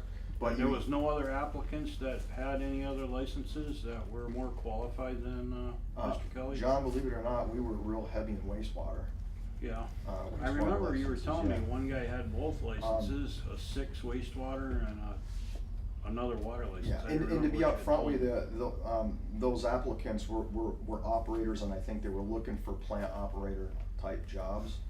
This particular job is a straight operator's job. It's gonna be required to be out in the field doing a lot of the bull work, so to speak, the labor work, potentially running the backhoe. So again, screening all the applicants and what we got out of the interviews, he came out on top. Second, Okay. make a motion to accept Daniel Kelly as the water operator position. Motion made, is there a second? There is a second. Okay, motion made and seconded, all in favor? Aye. Aye. Abstain. Alright, welcome to Dan Kelly. Okay, so, DPW goals and objectives and evaluation. So the plan tonight is, we have a handful of positions that are, contract positions in town that but should be getting an annual performance review. So the way the process works is on an annual basis, we work collaboratively with those individuals to establish goals and objectives for the fiscal year.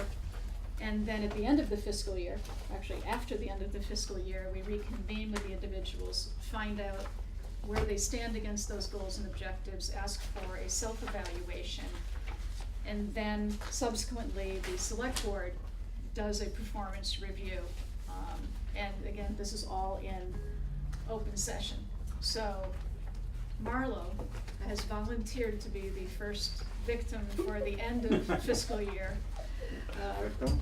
So, so Marla, thank you. So what Marla has done at this point is he did author a self-evaluation form, which he got to the select board a good solid week ago, so we've had a chance to digest this. And he is also offering up goals and objectives for FY18.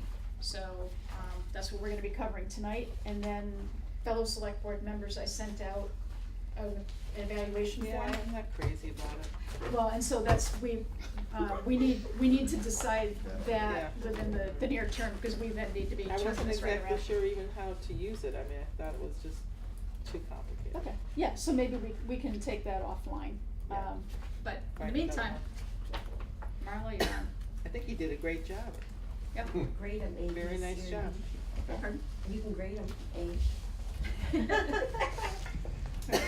Okay, so. You gonna read it all? No, as. No. as- You- They told you I was a victim, I heard that. Yeah. So, Mike, you taking notes? yeah. Yeah. 2 minutes. Yeah. So last August 20th, I presented my goals and objectives for the year. We're not quite to a year yet, but things have progressed along pretty well. I had actually 6 goals and objectives that were presented last August. I'm happy to report that we've completed just about all of them, or we're on their way, or they're completed in a way that they're progressing.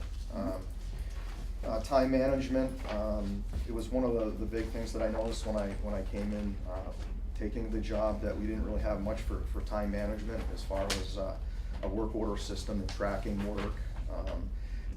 There was some stuff, but it was kind of scattered all over the place. So we built a work order system in place out of Access database. And so we are actually tracking workload from day to day. It's worked out well working with the other department heads when they have a need from our department.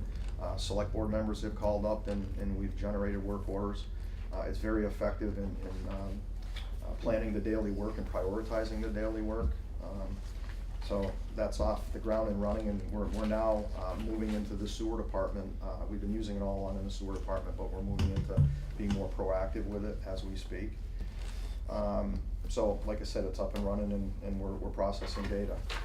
It seems to be helping out in the efficiency and the organizational parts of the department.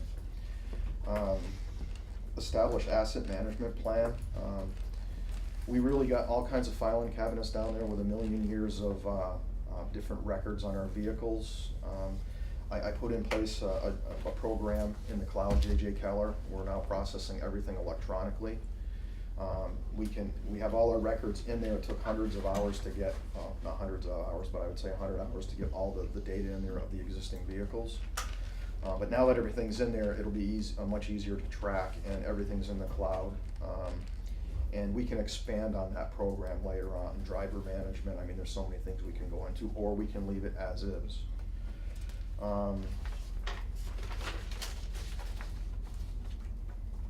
I evaluated the staffing levels, and as we previously discussed this evening on an organizational structure change that I proposed in January, most of the parts of that has been implemented at this point. The water and sewer departments are staffed adequately to meet minimal DEP requirements, but it doesn't really allow for water and sewer to fill in for each other, like on weekends or even during the week, because of the minimum staffing levels. That's how the DEP requirements read, because we have a 3 and 3, 3 in water, 3 in sewer. And at some point going forward, I would like to recommend potentially a 4th to share between water and sewer, potentially another employee to take some of the burden off the weekend and weekend shifts and the worker burnout. But again, that's for discussion later down the road, but that's what I'm seeing at this point. I evaluated the current safety practices and made a few immediate changes. We bought a shoring box for one, an up-to-date shoring box. And as you'll see in my new goals and objectives, we're gonna put a safety program together, because there isn't really much to look at down there. It's kind of rawshod. Whoever goes to a class, it gets in the file. There's real no set protocol and trainings, with the exception of the licensing piece, because they have to get the TCHs in ours. The infrastructure plans. We actually are in the process, we're waiting to hear from Ty and Bond any day on our water and sewer GIS mapping. That was hundreds of hours to gather all the water maps. Most of them, half of them had to be specially sleeved, had to take them out and specially sleeve them so they could be run through the computer so that they could be put into GIS, otherwise they'd be ruined, we'd never see them again. So we're just about there. We're waiting to hear from Ty and Bond and receive training on that. Everything's gonna be, ArcGIS, the guys, John, the water department, they can be out there in the middle of the night and be able to bring up our infrastructure out there on a water main break on a cell phone or an iPad, rather than hunt through trailers and maps and whatnot. The main trunk of the sewer's done. We're looking into, the laterals and things like that that John and I had talked about. I think that's a really important goal that's being met. Once it's all implemented, the safety and training, the whole crew should be trained on it. Yep, So all- anybody can yeah. pick up an iPad. Yeah, there's all 8 or 9 of us, yeah. Yeah.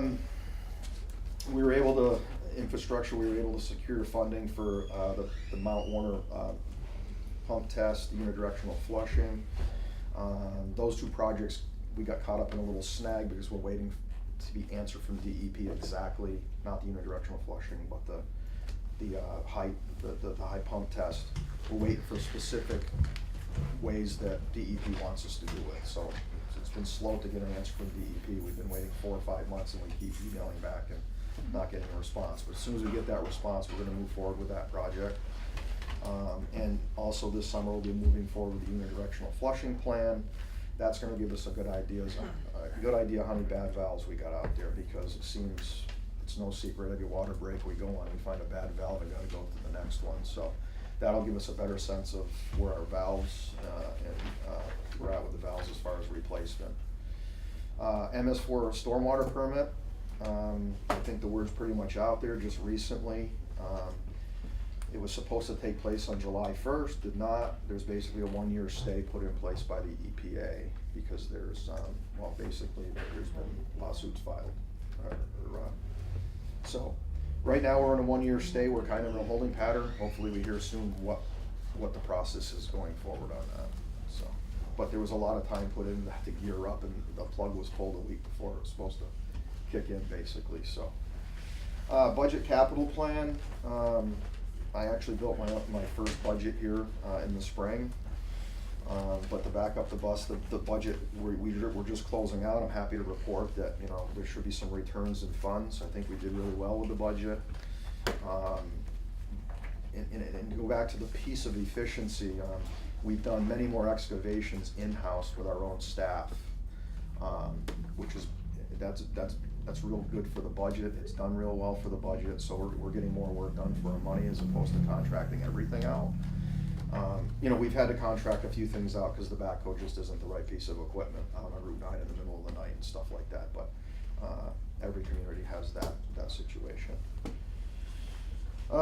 Capital plan for FY18, I'm completing it as we speak. It looks like it's gonna be a few changes in it. It's a living document when it comes to water and sewer.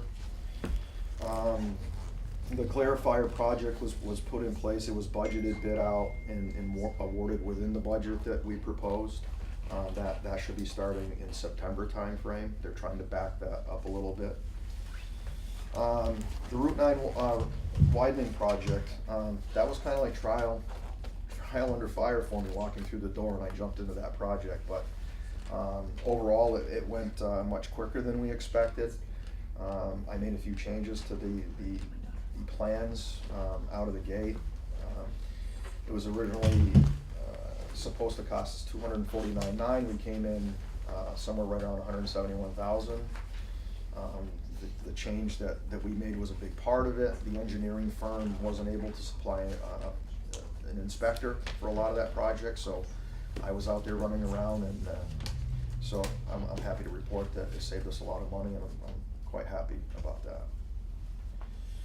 DPW building, I worked with Ty and Bond on a few different occasions to determine whether, does it make sense to expand down there on the existing building, if we were to move the trailers and build an administrative building. It was determined by Ty and Bond that there's plenty of room behind the plant or east of the plant to expand the plant if we ever needed to, in their opinion. So I reported that back to the Municipal Buildings Committee. They're aware of that. So that's kind of where we're at with it, with the DPW building at this point. We got some other ideas floating around. There's been discussion of if all these buildings fall into place and everybody moves, can administration from DPW go into the library? I'm certainly not opposed to it. So anyways, we're in discussion on that. So that's kind of ongoing. Okay. Personal goals, it was my goal to create a good communication conduit with the board, also communication amongst the employees. I feel when I came into the department that it wasn't necessarily, it's not about the people, it was about the process, and I really tried to jumpstart communication as far in the process, the way we do things, the way we handle paperwork. Cross-training with the administrative assistants, so everybody's communicating more, the sewer administrative assistants learning more about highway and all the way around. So that was one of my big goals, and I think we're communicating real well with the community, with the board, and even amongst the employees, we're communicating. I feel that I met the goals of becoming a proactive department. We're becoming more proactive every day through the work order system. Efficient, fiscally responsible was what I proposed as a goals and objective, and I think we're headed in that direction. So including the self-evaluation, by the way, it was one of the hardest things I ever had to do was evaluate myself last year, but it was an interesting process. Next time, instead of typing all of this, you could have just said, "I'm a rock star, prove me different." Just be a lot shorter. Well, That's good advice. I want to get to why. Rock stars have a lot of support, and He's I'm getting to that. Yeah, Mike's writing for this. There was so many accomplishments and things that the staff accomplished in the past year. I could have written a 20-page book, but I tried to boil everything down the best I could. One of the first things that we had to deal with when I came through the doors, we were running about 34% unaccounted for water, and so I had everybody go back through the most recent leak detections. Did we check every leak, whether it was small or big? So we went back, we rechecked some things, and we found a fairly significant leak up on Mount Warner Road. Our best guess right now, and of course we fixed 3 or 4 other leaks along the way, but our best guess is we're going to be somewhere down around 13-14%. DEP's goal is 10%, and that's almost untouchable. I can remember, yeah. Fairly significant, by the way, is about 172,000 gallons a day, right? Right, 13 million a month is what we're averaging lower. That's fairly significant. 13 million. Equate that to money, it's dollar signs. So, especially we found it, not knowing we were going into that drought, we could have been in a whole lot more trouble with that drought if we hadn't found it, the way the process works with DEP. So, I also have been recently appointed the tree warden and transitioning to managing building maintenance. The budget, the 490 budget's kind of always been there, but the department heads have kind of handled their own part of that. That was a goal of the boards along the way here that we just talked about in today's department head meeting, and it sounds like everybody's on board to sending all their invoices and working with the DPW on their building maintenance. So it started today more or less, or the last few months. Accomplishing many of these goals and objectives required support from the select board, the town administrator, the finance committee, my fellow department heads, Team DPW, and the taxpayers of Hadley. I mean, I can set all the goals and objectives in the world, but some take money, some don't, but you also need a good support system. And the self-evaluation is about me, but there was a lot of support, and I can only say thank you. I appreciate that. So that's my self-evaluation. I didn't read everything. No. Close. No, good job. Huh? I said She close. said close. No, thank you for putting all the effort into it. No, it's excellent. And I'm just thinking tonight, if anybody has any questions they want to ask Marlo about kind of looking back, And then I'm thinking that, you know, you've put together FY18 goals and objectives, maybe give us, everybody here, a chance to take a look at those, and then when we do the review, we can talk about moving forward and sign off on those goals at that point. Yeah, you want me to save them, is what you're? That's what I'm thinking, yeah. Doesn't. How's everybody, any questions for Marla? Questions, comment? The only question I have is on the Mount Water leak, how much of the 34 to 13 was saved by that percentage? We didn't run the exact numbers, Don, because we found 3 or 4 other significant leaks within a month after that. I would say a pretty good portion. You're talking 160 to 170,000 a day. And it took a long time to find that. It was a 2-inch great line. accomplishment on your part. Well, you know, again, you know, we went back through everything and just dug through records, and you know, it's a needle in a haystack sometimes, and we found it. You know, the guys found it. Yep. So. Good. Super job this year. Thank you. Yeah, welcome to Hadley. But I do want to say that everything doesn't have to change, because I've learned a few things from Hadley and the Hadley DPW, and you'll always find that. And you know, some of the things we do here already, it's very good. It's very good already. Yeah. Yeah. I got a different perspective on some things, so it's been good. Good. So, and then I'm just looking at Tim and Mike, since you are both gonna be going through this process as well, and there have been some questions about, so. I'm ready to think.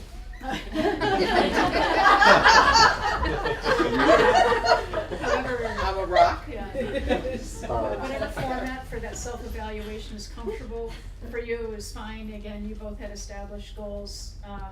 But the other thing too is we also, I'm just saying this, especially with looking at the two of you, we recognize that priorities change, obstacles are put in place. So, you know, there may be some goals that were agreed upon, and there may have been compelling reasons why you weren't able to accomplish those. It's important for us to understand that, and then I'm sure there were other things that got accomplished instead of because so feel free to put that in when you get to yours, okay? All right? Okay. You're gonna do So, rock. yeah, and so, so thank you for that, Marlo, and now we're gonna move on to Central Rock Gym. He's not here. Well, Well, still do it anyway. Alright. He had the opportunity. Do what? oh, actually, so he was gonna make Sewers. an argument. There's wasn't no he? argument. Oh, there's no argument? Okay, so. You even argue with yourself. I do. Alright, so we can defer that then, and will you reach out to Mr. Hardy and ask if he was planning on coming, or if there was a communication problem? Yeah, we did tell him Yeah. about this. Okay, Send, well, and send him a bill. then, Well, that's the issue. The bill has been sent. Well, good. yeah, okay. So be it. Okay, so I'm just gonna roll through these right in order. So the next agenda item is subcommittee appointments, and these were left off inadvertently of the list that we approved previously. So tonight, we're being asked to reappoint members of the Senior Center Building Committee and the North Hadley Village Hall Fire Substation Building Committee. And, yeah, I was just looking, so there's a vacancy, so Willie Danley does resign from the North Hadley Building, Fire Substation Building Committee. So any discussion on these? All right, I have. I'm extremely concerned with John Michkowski being on the substation building committee for the fire substation, and I can't help represent a town where someone could pick up a phone and swear at a professional who we've hired to accomplish the goals of what we're trying to do. And I think we've gotten a tremendous amount of feedback back from the committee that they're heading in a different direction than what Mr. Michkowski would like to go, and it causes a tremendous amount of tension there. So I'm not on the committee, I'm not in those meetings, but the feedback I'm getting is that it's extremely uncomfortable and hard to be in there. Okay, so you're recommending that we approve that I'm committee putting it without? I'm putting it on the table for other people to discuss and see if they're getting the same feedback. Okay, I'm definitely getting the same feedback, and not to beat a dead horse, I just think, I Has think it's anybody time we talked looked in to a him? different direction. Since the last time he was in a meeting with us, because he left quite angry. I believe If you he- talked to him. Huh? You talked to him, didn't you? Yeah, Mhm. and what I said, and I told him, what I asked him was, you know, you've got 3 boards that are all unanimous on some of these issues. Do you wanna be on a committee or not, you know? It's plain and simple. if everybody agrees on it, which is very rare for our board, never mind the rest of the boards, you know, we need to change our ways here if we're gonna get anything accomplished, so. Well, to attack another person that's a higher, I mean, this just isn't the proper way to go about doing things, unfortunately, not in today's world. No, and I guess I would make a motion that we respectfully remove Mr. Michkowski from the substation building committee, but send a letter of appreciation for, he put in a tremendous amount of time and effort that can't be ignored, and I think we should acknowledge that. But for the reasons stated, I think that it's, I'd like to recommend that we not reappoint him at this time. Second. Okay, any further discussion? All in favor with that approach? Aye. Aye. I'm gonna abstain. Okay. All right. Have you got, I won't put you on the spot, Donald, but have you had a meeting and discussed this again with? I haven't with spoken to committee? the gentleman No. since we left our last meeting here 3 Okay. weeks ago. Okay. All right, so then the next agenda item, we have, I'm sorry, to be clear, that was we're approving the slate with the exception of and recommending that a letter be sent? Yes, Yes. I got it. Okay. So next item is on volunteers. We have several volunteer openings. I'm assuming that the seniors was all approved in the same vote. Yes, that's what I was just clarifying, yeah. Okay, so right now, we just want to announce that on the agricultural committee, we have 2 member and 1 alternate positions available. On cemetery committee, we have 1 member for the old Hadley Cemetery, position is vacant. Conservation committee, we have 2 associate member vacancies. Cultural council, we have 5 member vacancies. They fully function at this time though, but they have room for 5 additional members. Okay. Just to be clear, they are a Good. fully Thank you. functioning committee. Yeah, for clarifying that. There's a disability commission with 3 member vacancies. Hadley Media, or the PEG Authority, we have 1 member vacancy. The Historical Commission has 2 member vacancies, and the Municipal Building Committee now has 1 member vacancy. So if anyone's looking for more information about any of those openings, you can contact the Select Board's office.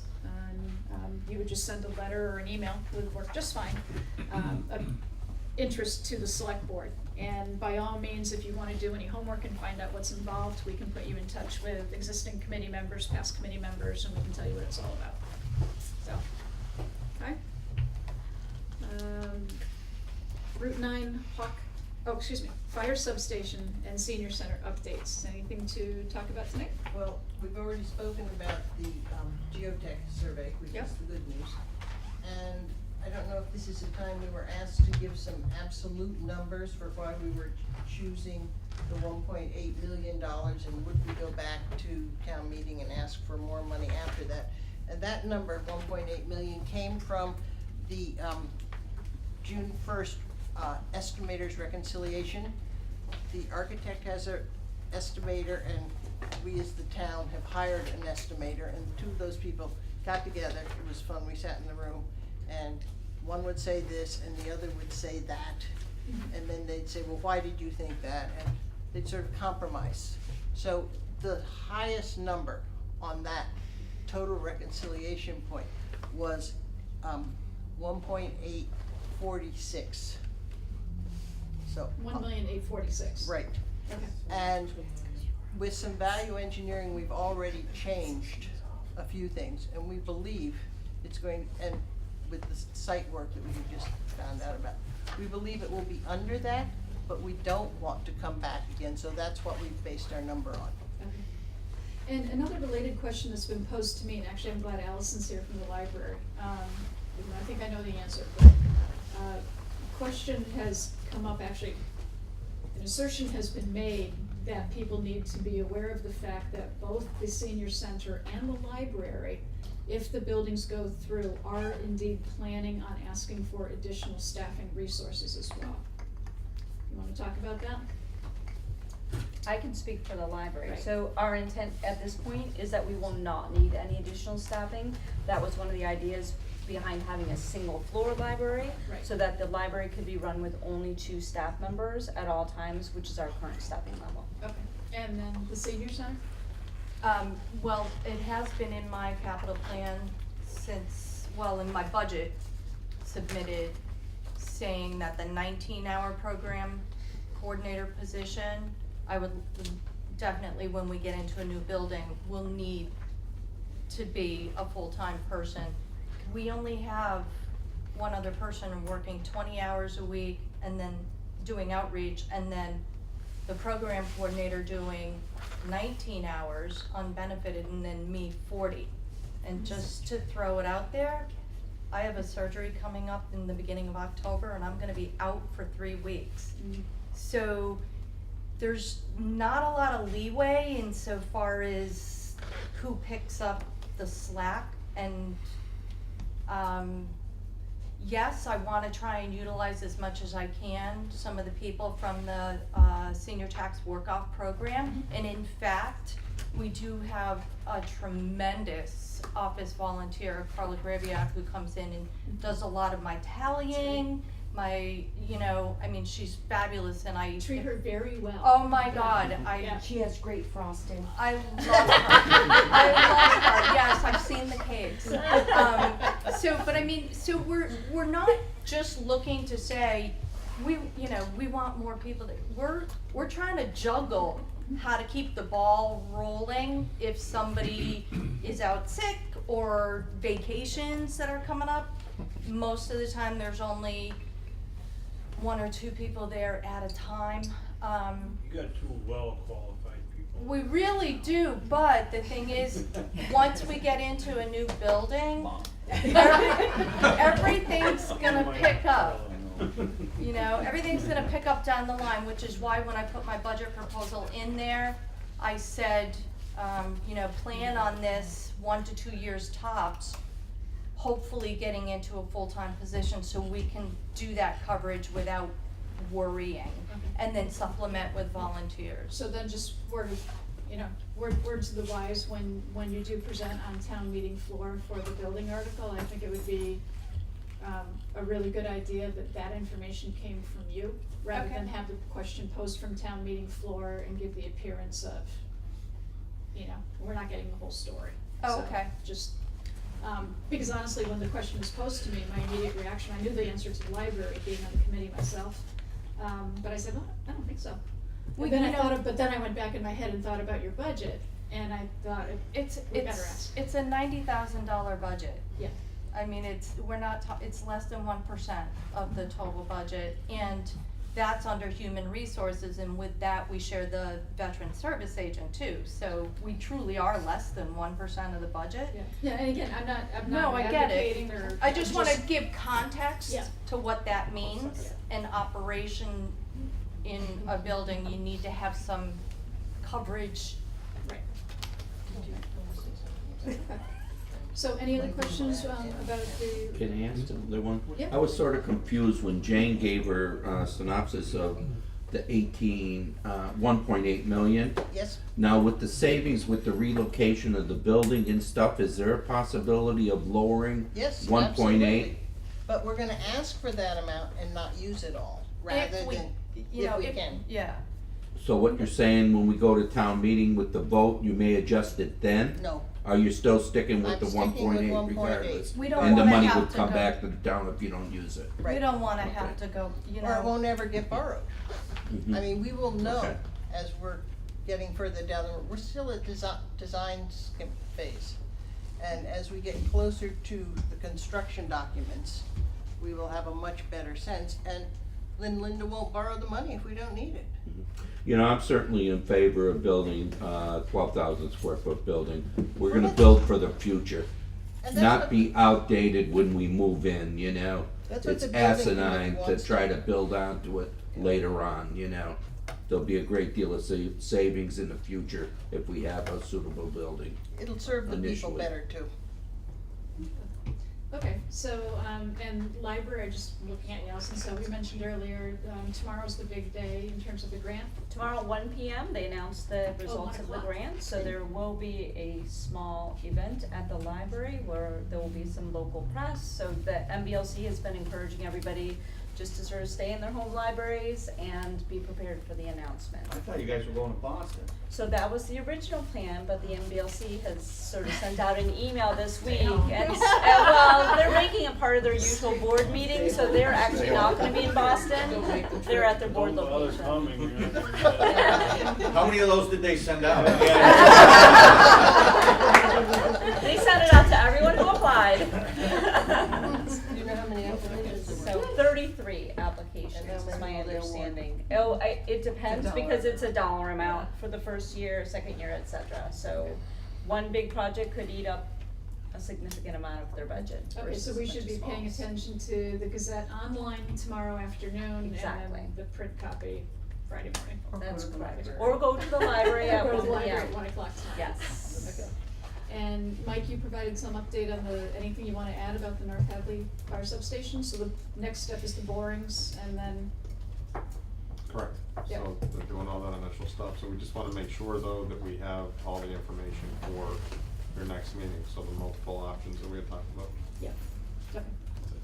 All right, anything else on this? Get the neighbors incorporated into the system Absolutely. too, because they Clearly they're clearly were interested. supportive, but clearly they're supportive of the process. That was very nice to hear. That was good, yeah. Chief, Okay. will you be scheduling the next meeting then with the board, seeing it's a different chairman now? Yeah, well, one of the questions that had come up was what the process is to get us back in with the architect, and I think we've done that, if you agree. So we've gotten some information, so I don't know, I think maybe we should wait till the borings are done and then schedule the meeting. We don't really have any Because information. you're gonna have to reorganize, no doubt. Maybe another 3 weeks, 2 weeks. Probably won't be 3 weeks, because we wanna make sure that we have stuff ready for when you. We have 2 vacancies too, so. Yeah. Will. Oh, right, two now. So if anybody would like to join our committee. Send a letter of interest. Okay, so we have a public service announcement. So the Mass DOT is proposing a consolidation of 2 Route 9 crosswalks into one signaled and illuminated crosswalk to improve pedestrian safety. And the installation is expected to occur in the month of October. So we've been asked to make an announcement to inform the public, and we do have some diagrams. Do you guys want to talk about it a little bit, or? I can't tell where it is, I mean. Yeah, from the diagram, I was having. Basically, right in front of the courthouse. That's the one where they're going to. Courthouse or the church? The No, courthouse. the courthouse. Where there's one already? No, they're No, gonna, no. they're gonna move the. This is gonna be more better. The west one is gonna come east. Right. More better? So take the 2 and put one almost in the middle, I guess, is Yeah, the best yeah. way to describe it. It's, I hope it works better. yeah, just I'm a really few not for details. getting rid You're of 2, taking but your I life like in your own the hands setup crossing they that have road. for Yeah. the crosswalk lights. Are That's they why gonna they go call with, it the John Washkevich it's crosswalk. right here.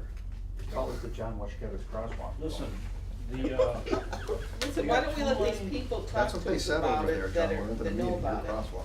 I know, I'm just giving you, Thank- I'm just giving you my opinion after seeing the traffic for 30 years and working on that road. Yeah, go ahead, John. If that arm's sticking out, which looks like 4 lanes will go across all 4 lanes right now, are they planning on putting one post with 2 lanes and one post with the other 2 lanes going east and west, or are they gonna cover all 4 lanes with one arm like this? Not even here to tell us. I think it's. Yeah, it's hard to covered the tell. whole So thing. it's only gonna be one boom like they got in the picture here. Yeah, that's, Right. that's the information they kept on showing us. The main thing is that the illumination and the signalization of the current crosswalks is insufficient. We know that we've had some pretty bad accidents involving pedestrians, one just recently. And Cross at the lanes. so this is going to provide a structure that will carry signals over each lane of travel. Yep. Yeah, one mast, one tube, I guess, if that's what you're What- asking, John. Yeah. That's the picture that Yes. we've got. Yes. But what I'm looking at is just 2 lanes one way and 2 lanes the other way.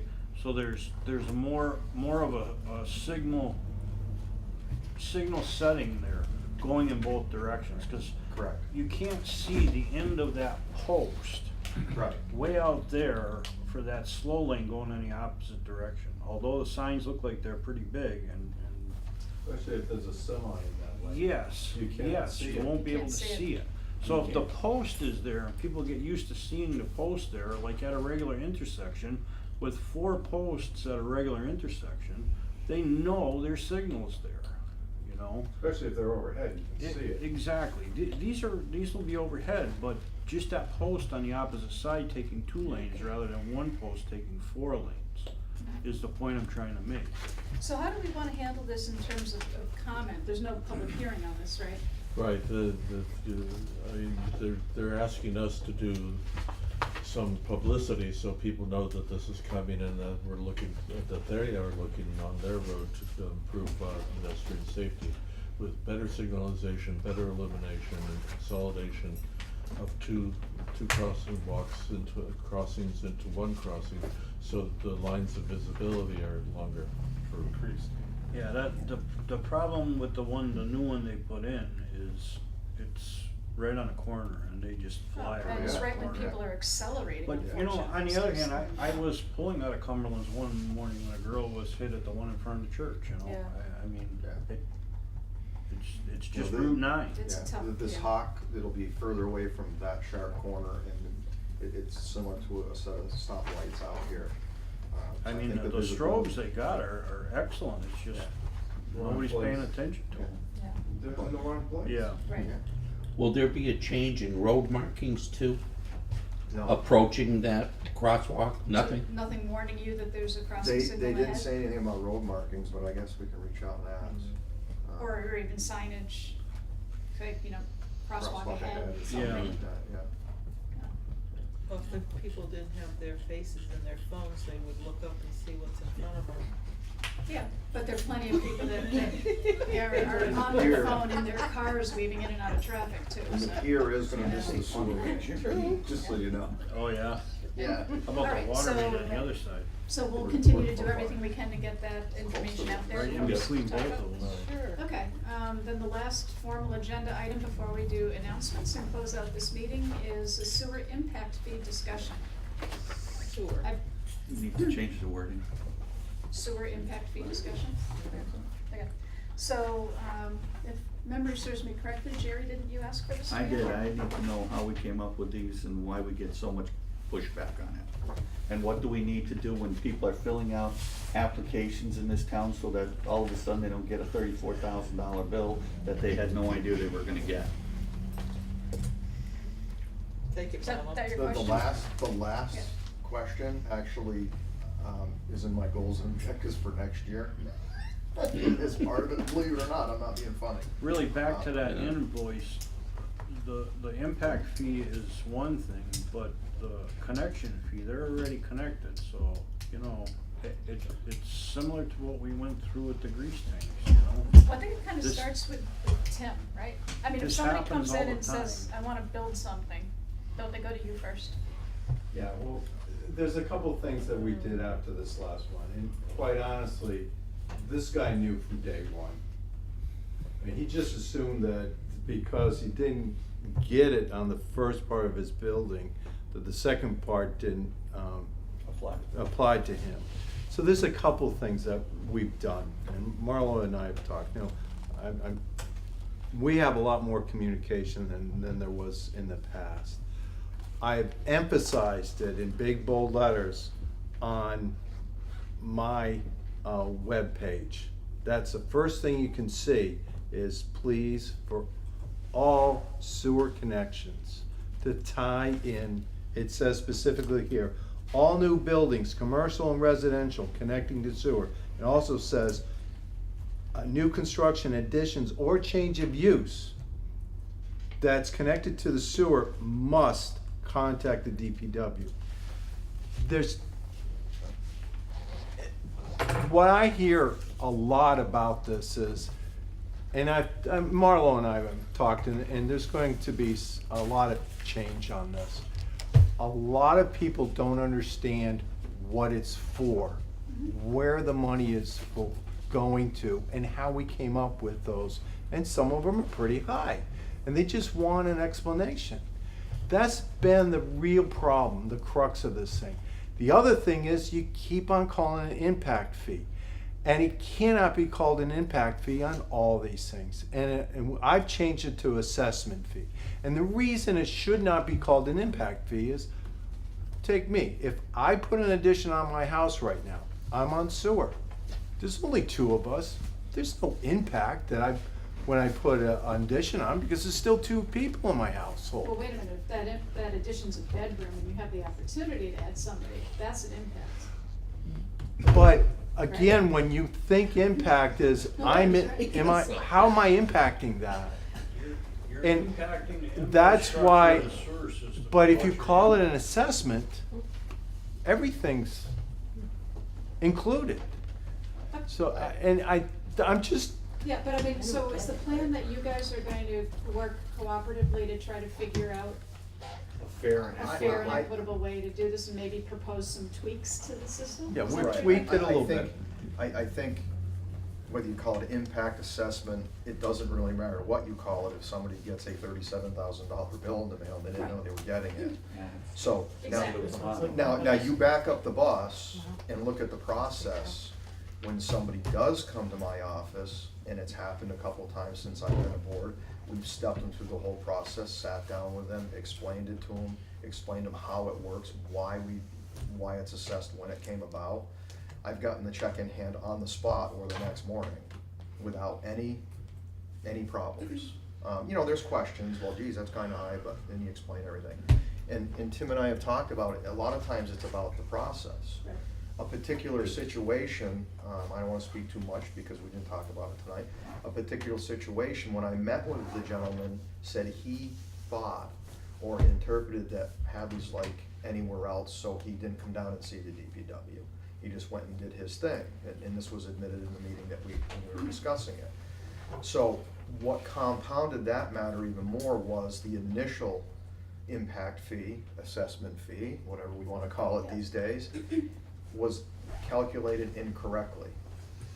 So the gentleman was misled because the assessment fee, impact fee was so low when he built the initial building, and he didn't come see us for the second building, and then he gets a $37,000 bill. That's what triggered this whole thing.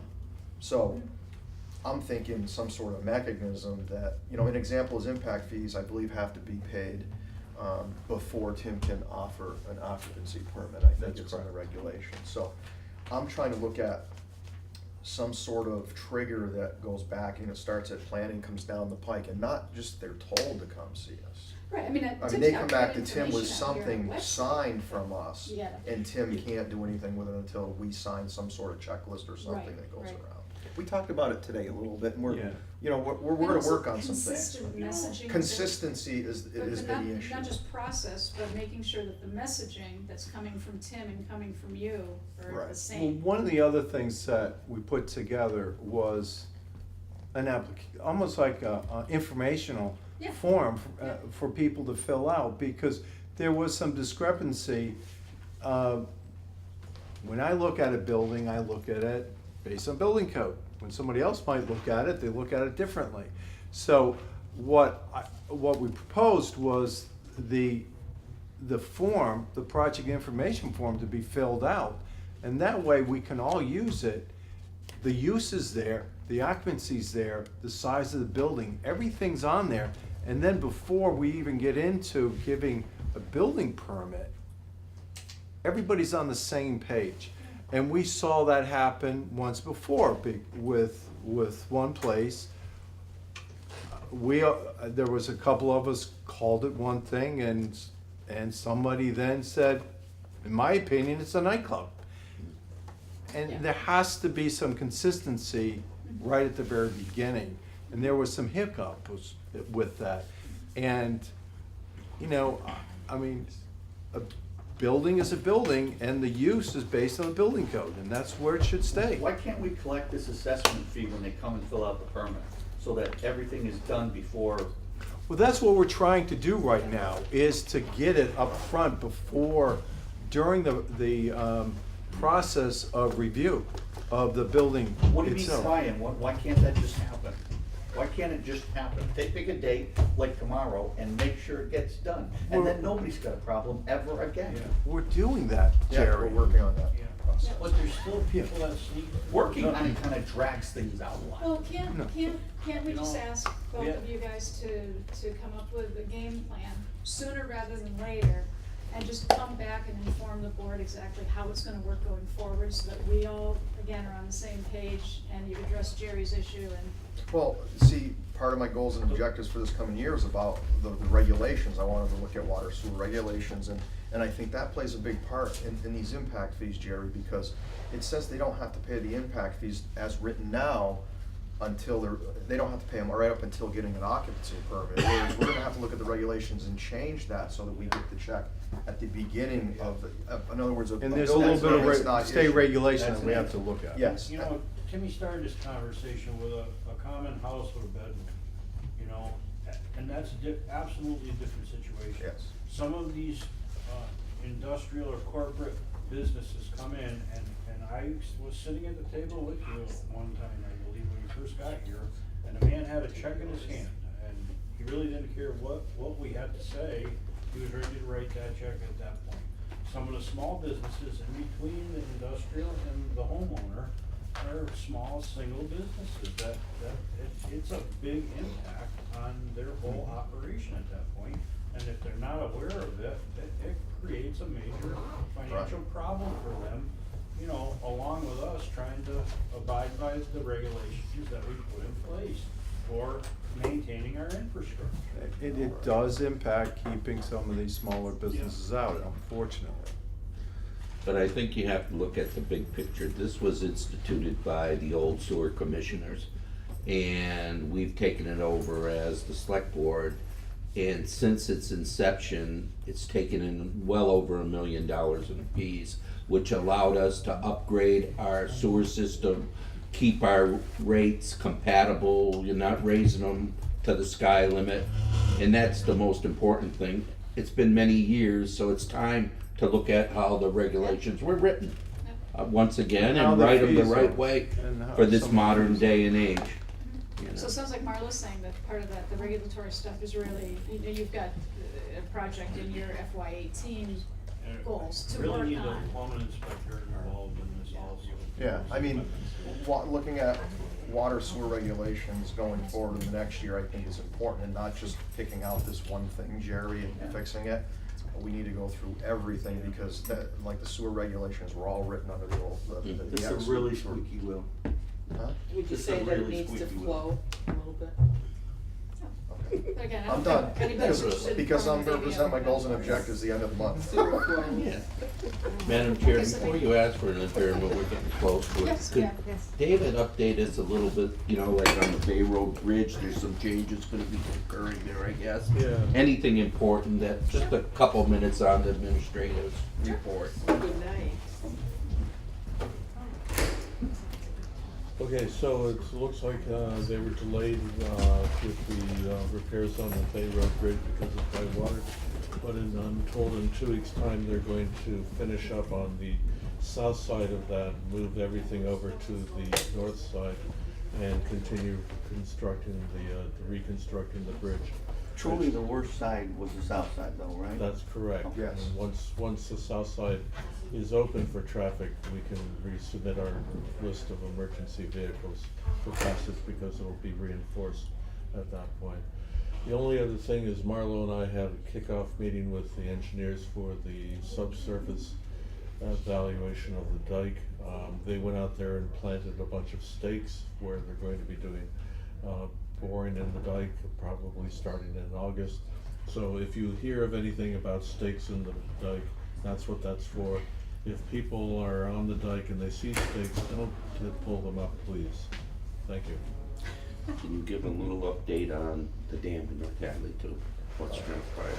Okay, so the dam on North Hadley, this is something that was mandated by the state several years ago, that the dam needed to be repaired. The owners of the property are Kestrel Trust. They have started their project, and they are on course to completing it at the end of, by September 30th. At this point, that project seems to be going along nicely. Okay. Sweet. All right, so if we're okay to move into announcements, Tim? I'll bring it up with Dave. You sure? Sorry. Yeah, it has to do with the dam, but I can talk to Dave. I'm sorry. So I was asked to make an announcement. This is coming from our CPA committee. So Andy Morris Friedman emailed and said he was hoping that we could inform people of some upcoming dates. So any proposal requests for fall town meeting, the deadline for proposals submitted to the CPA for review is going to be August 14th. Please submit the proposals via email to this address, which we can get out to folks. Applicants are expected to attend both meetings to answer questions about their project. So the first meeting, so if you submit a proposal before the deadline of August 14th, their first meeting is at 7 o'clock on August 28th, from 7 to 9 p.m. And then the second meeting will be held September 11th, from 7 to 9:30 p.m., both of these meetings at Golden Court.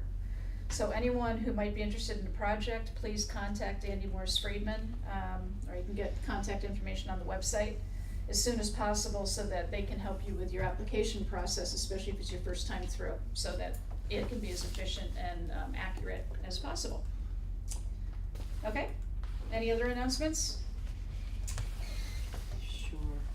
Joyce? I do. I have my dear friend and neighbor passed away, Mary Jane Sinkowitz. Yes.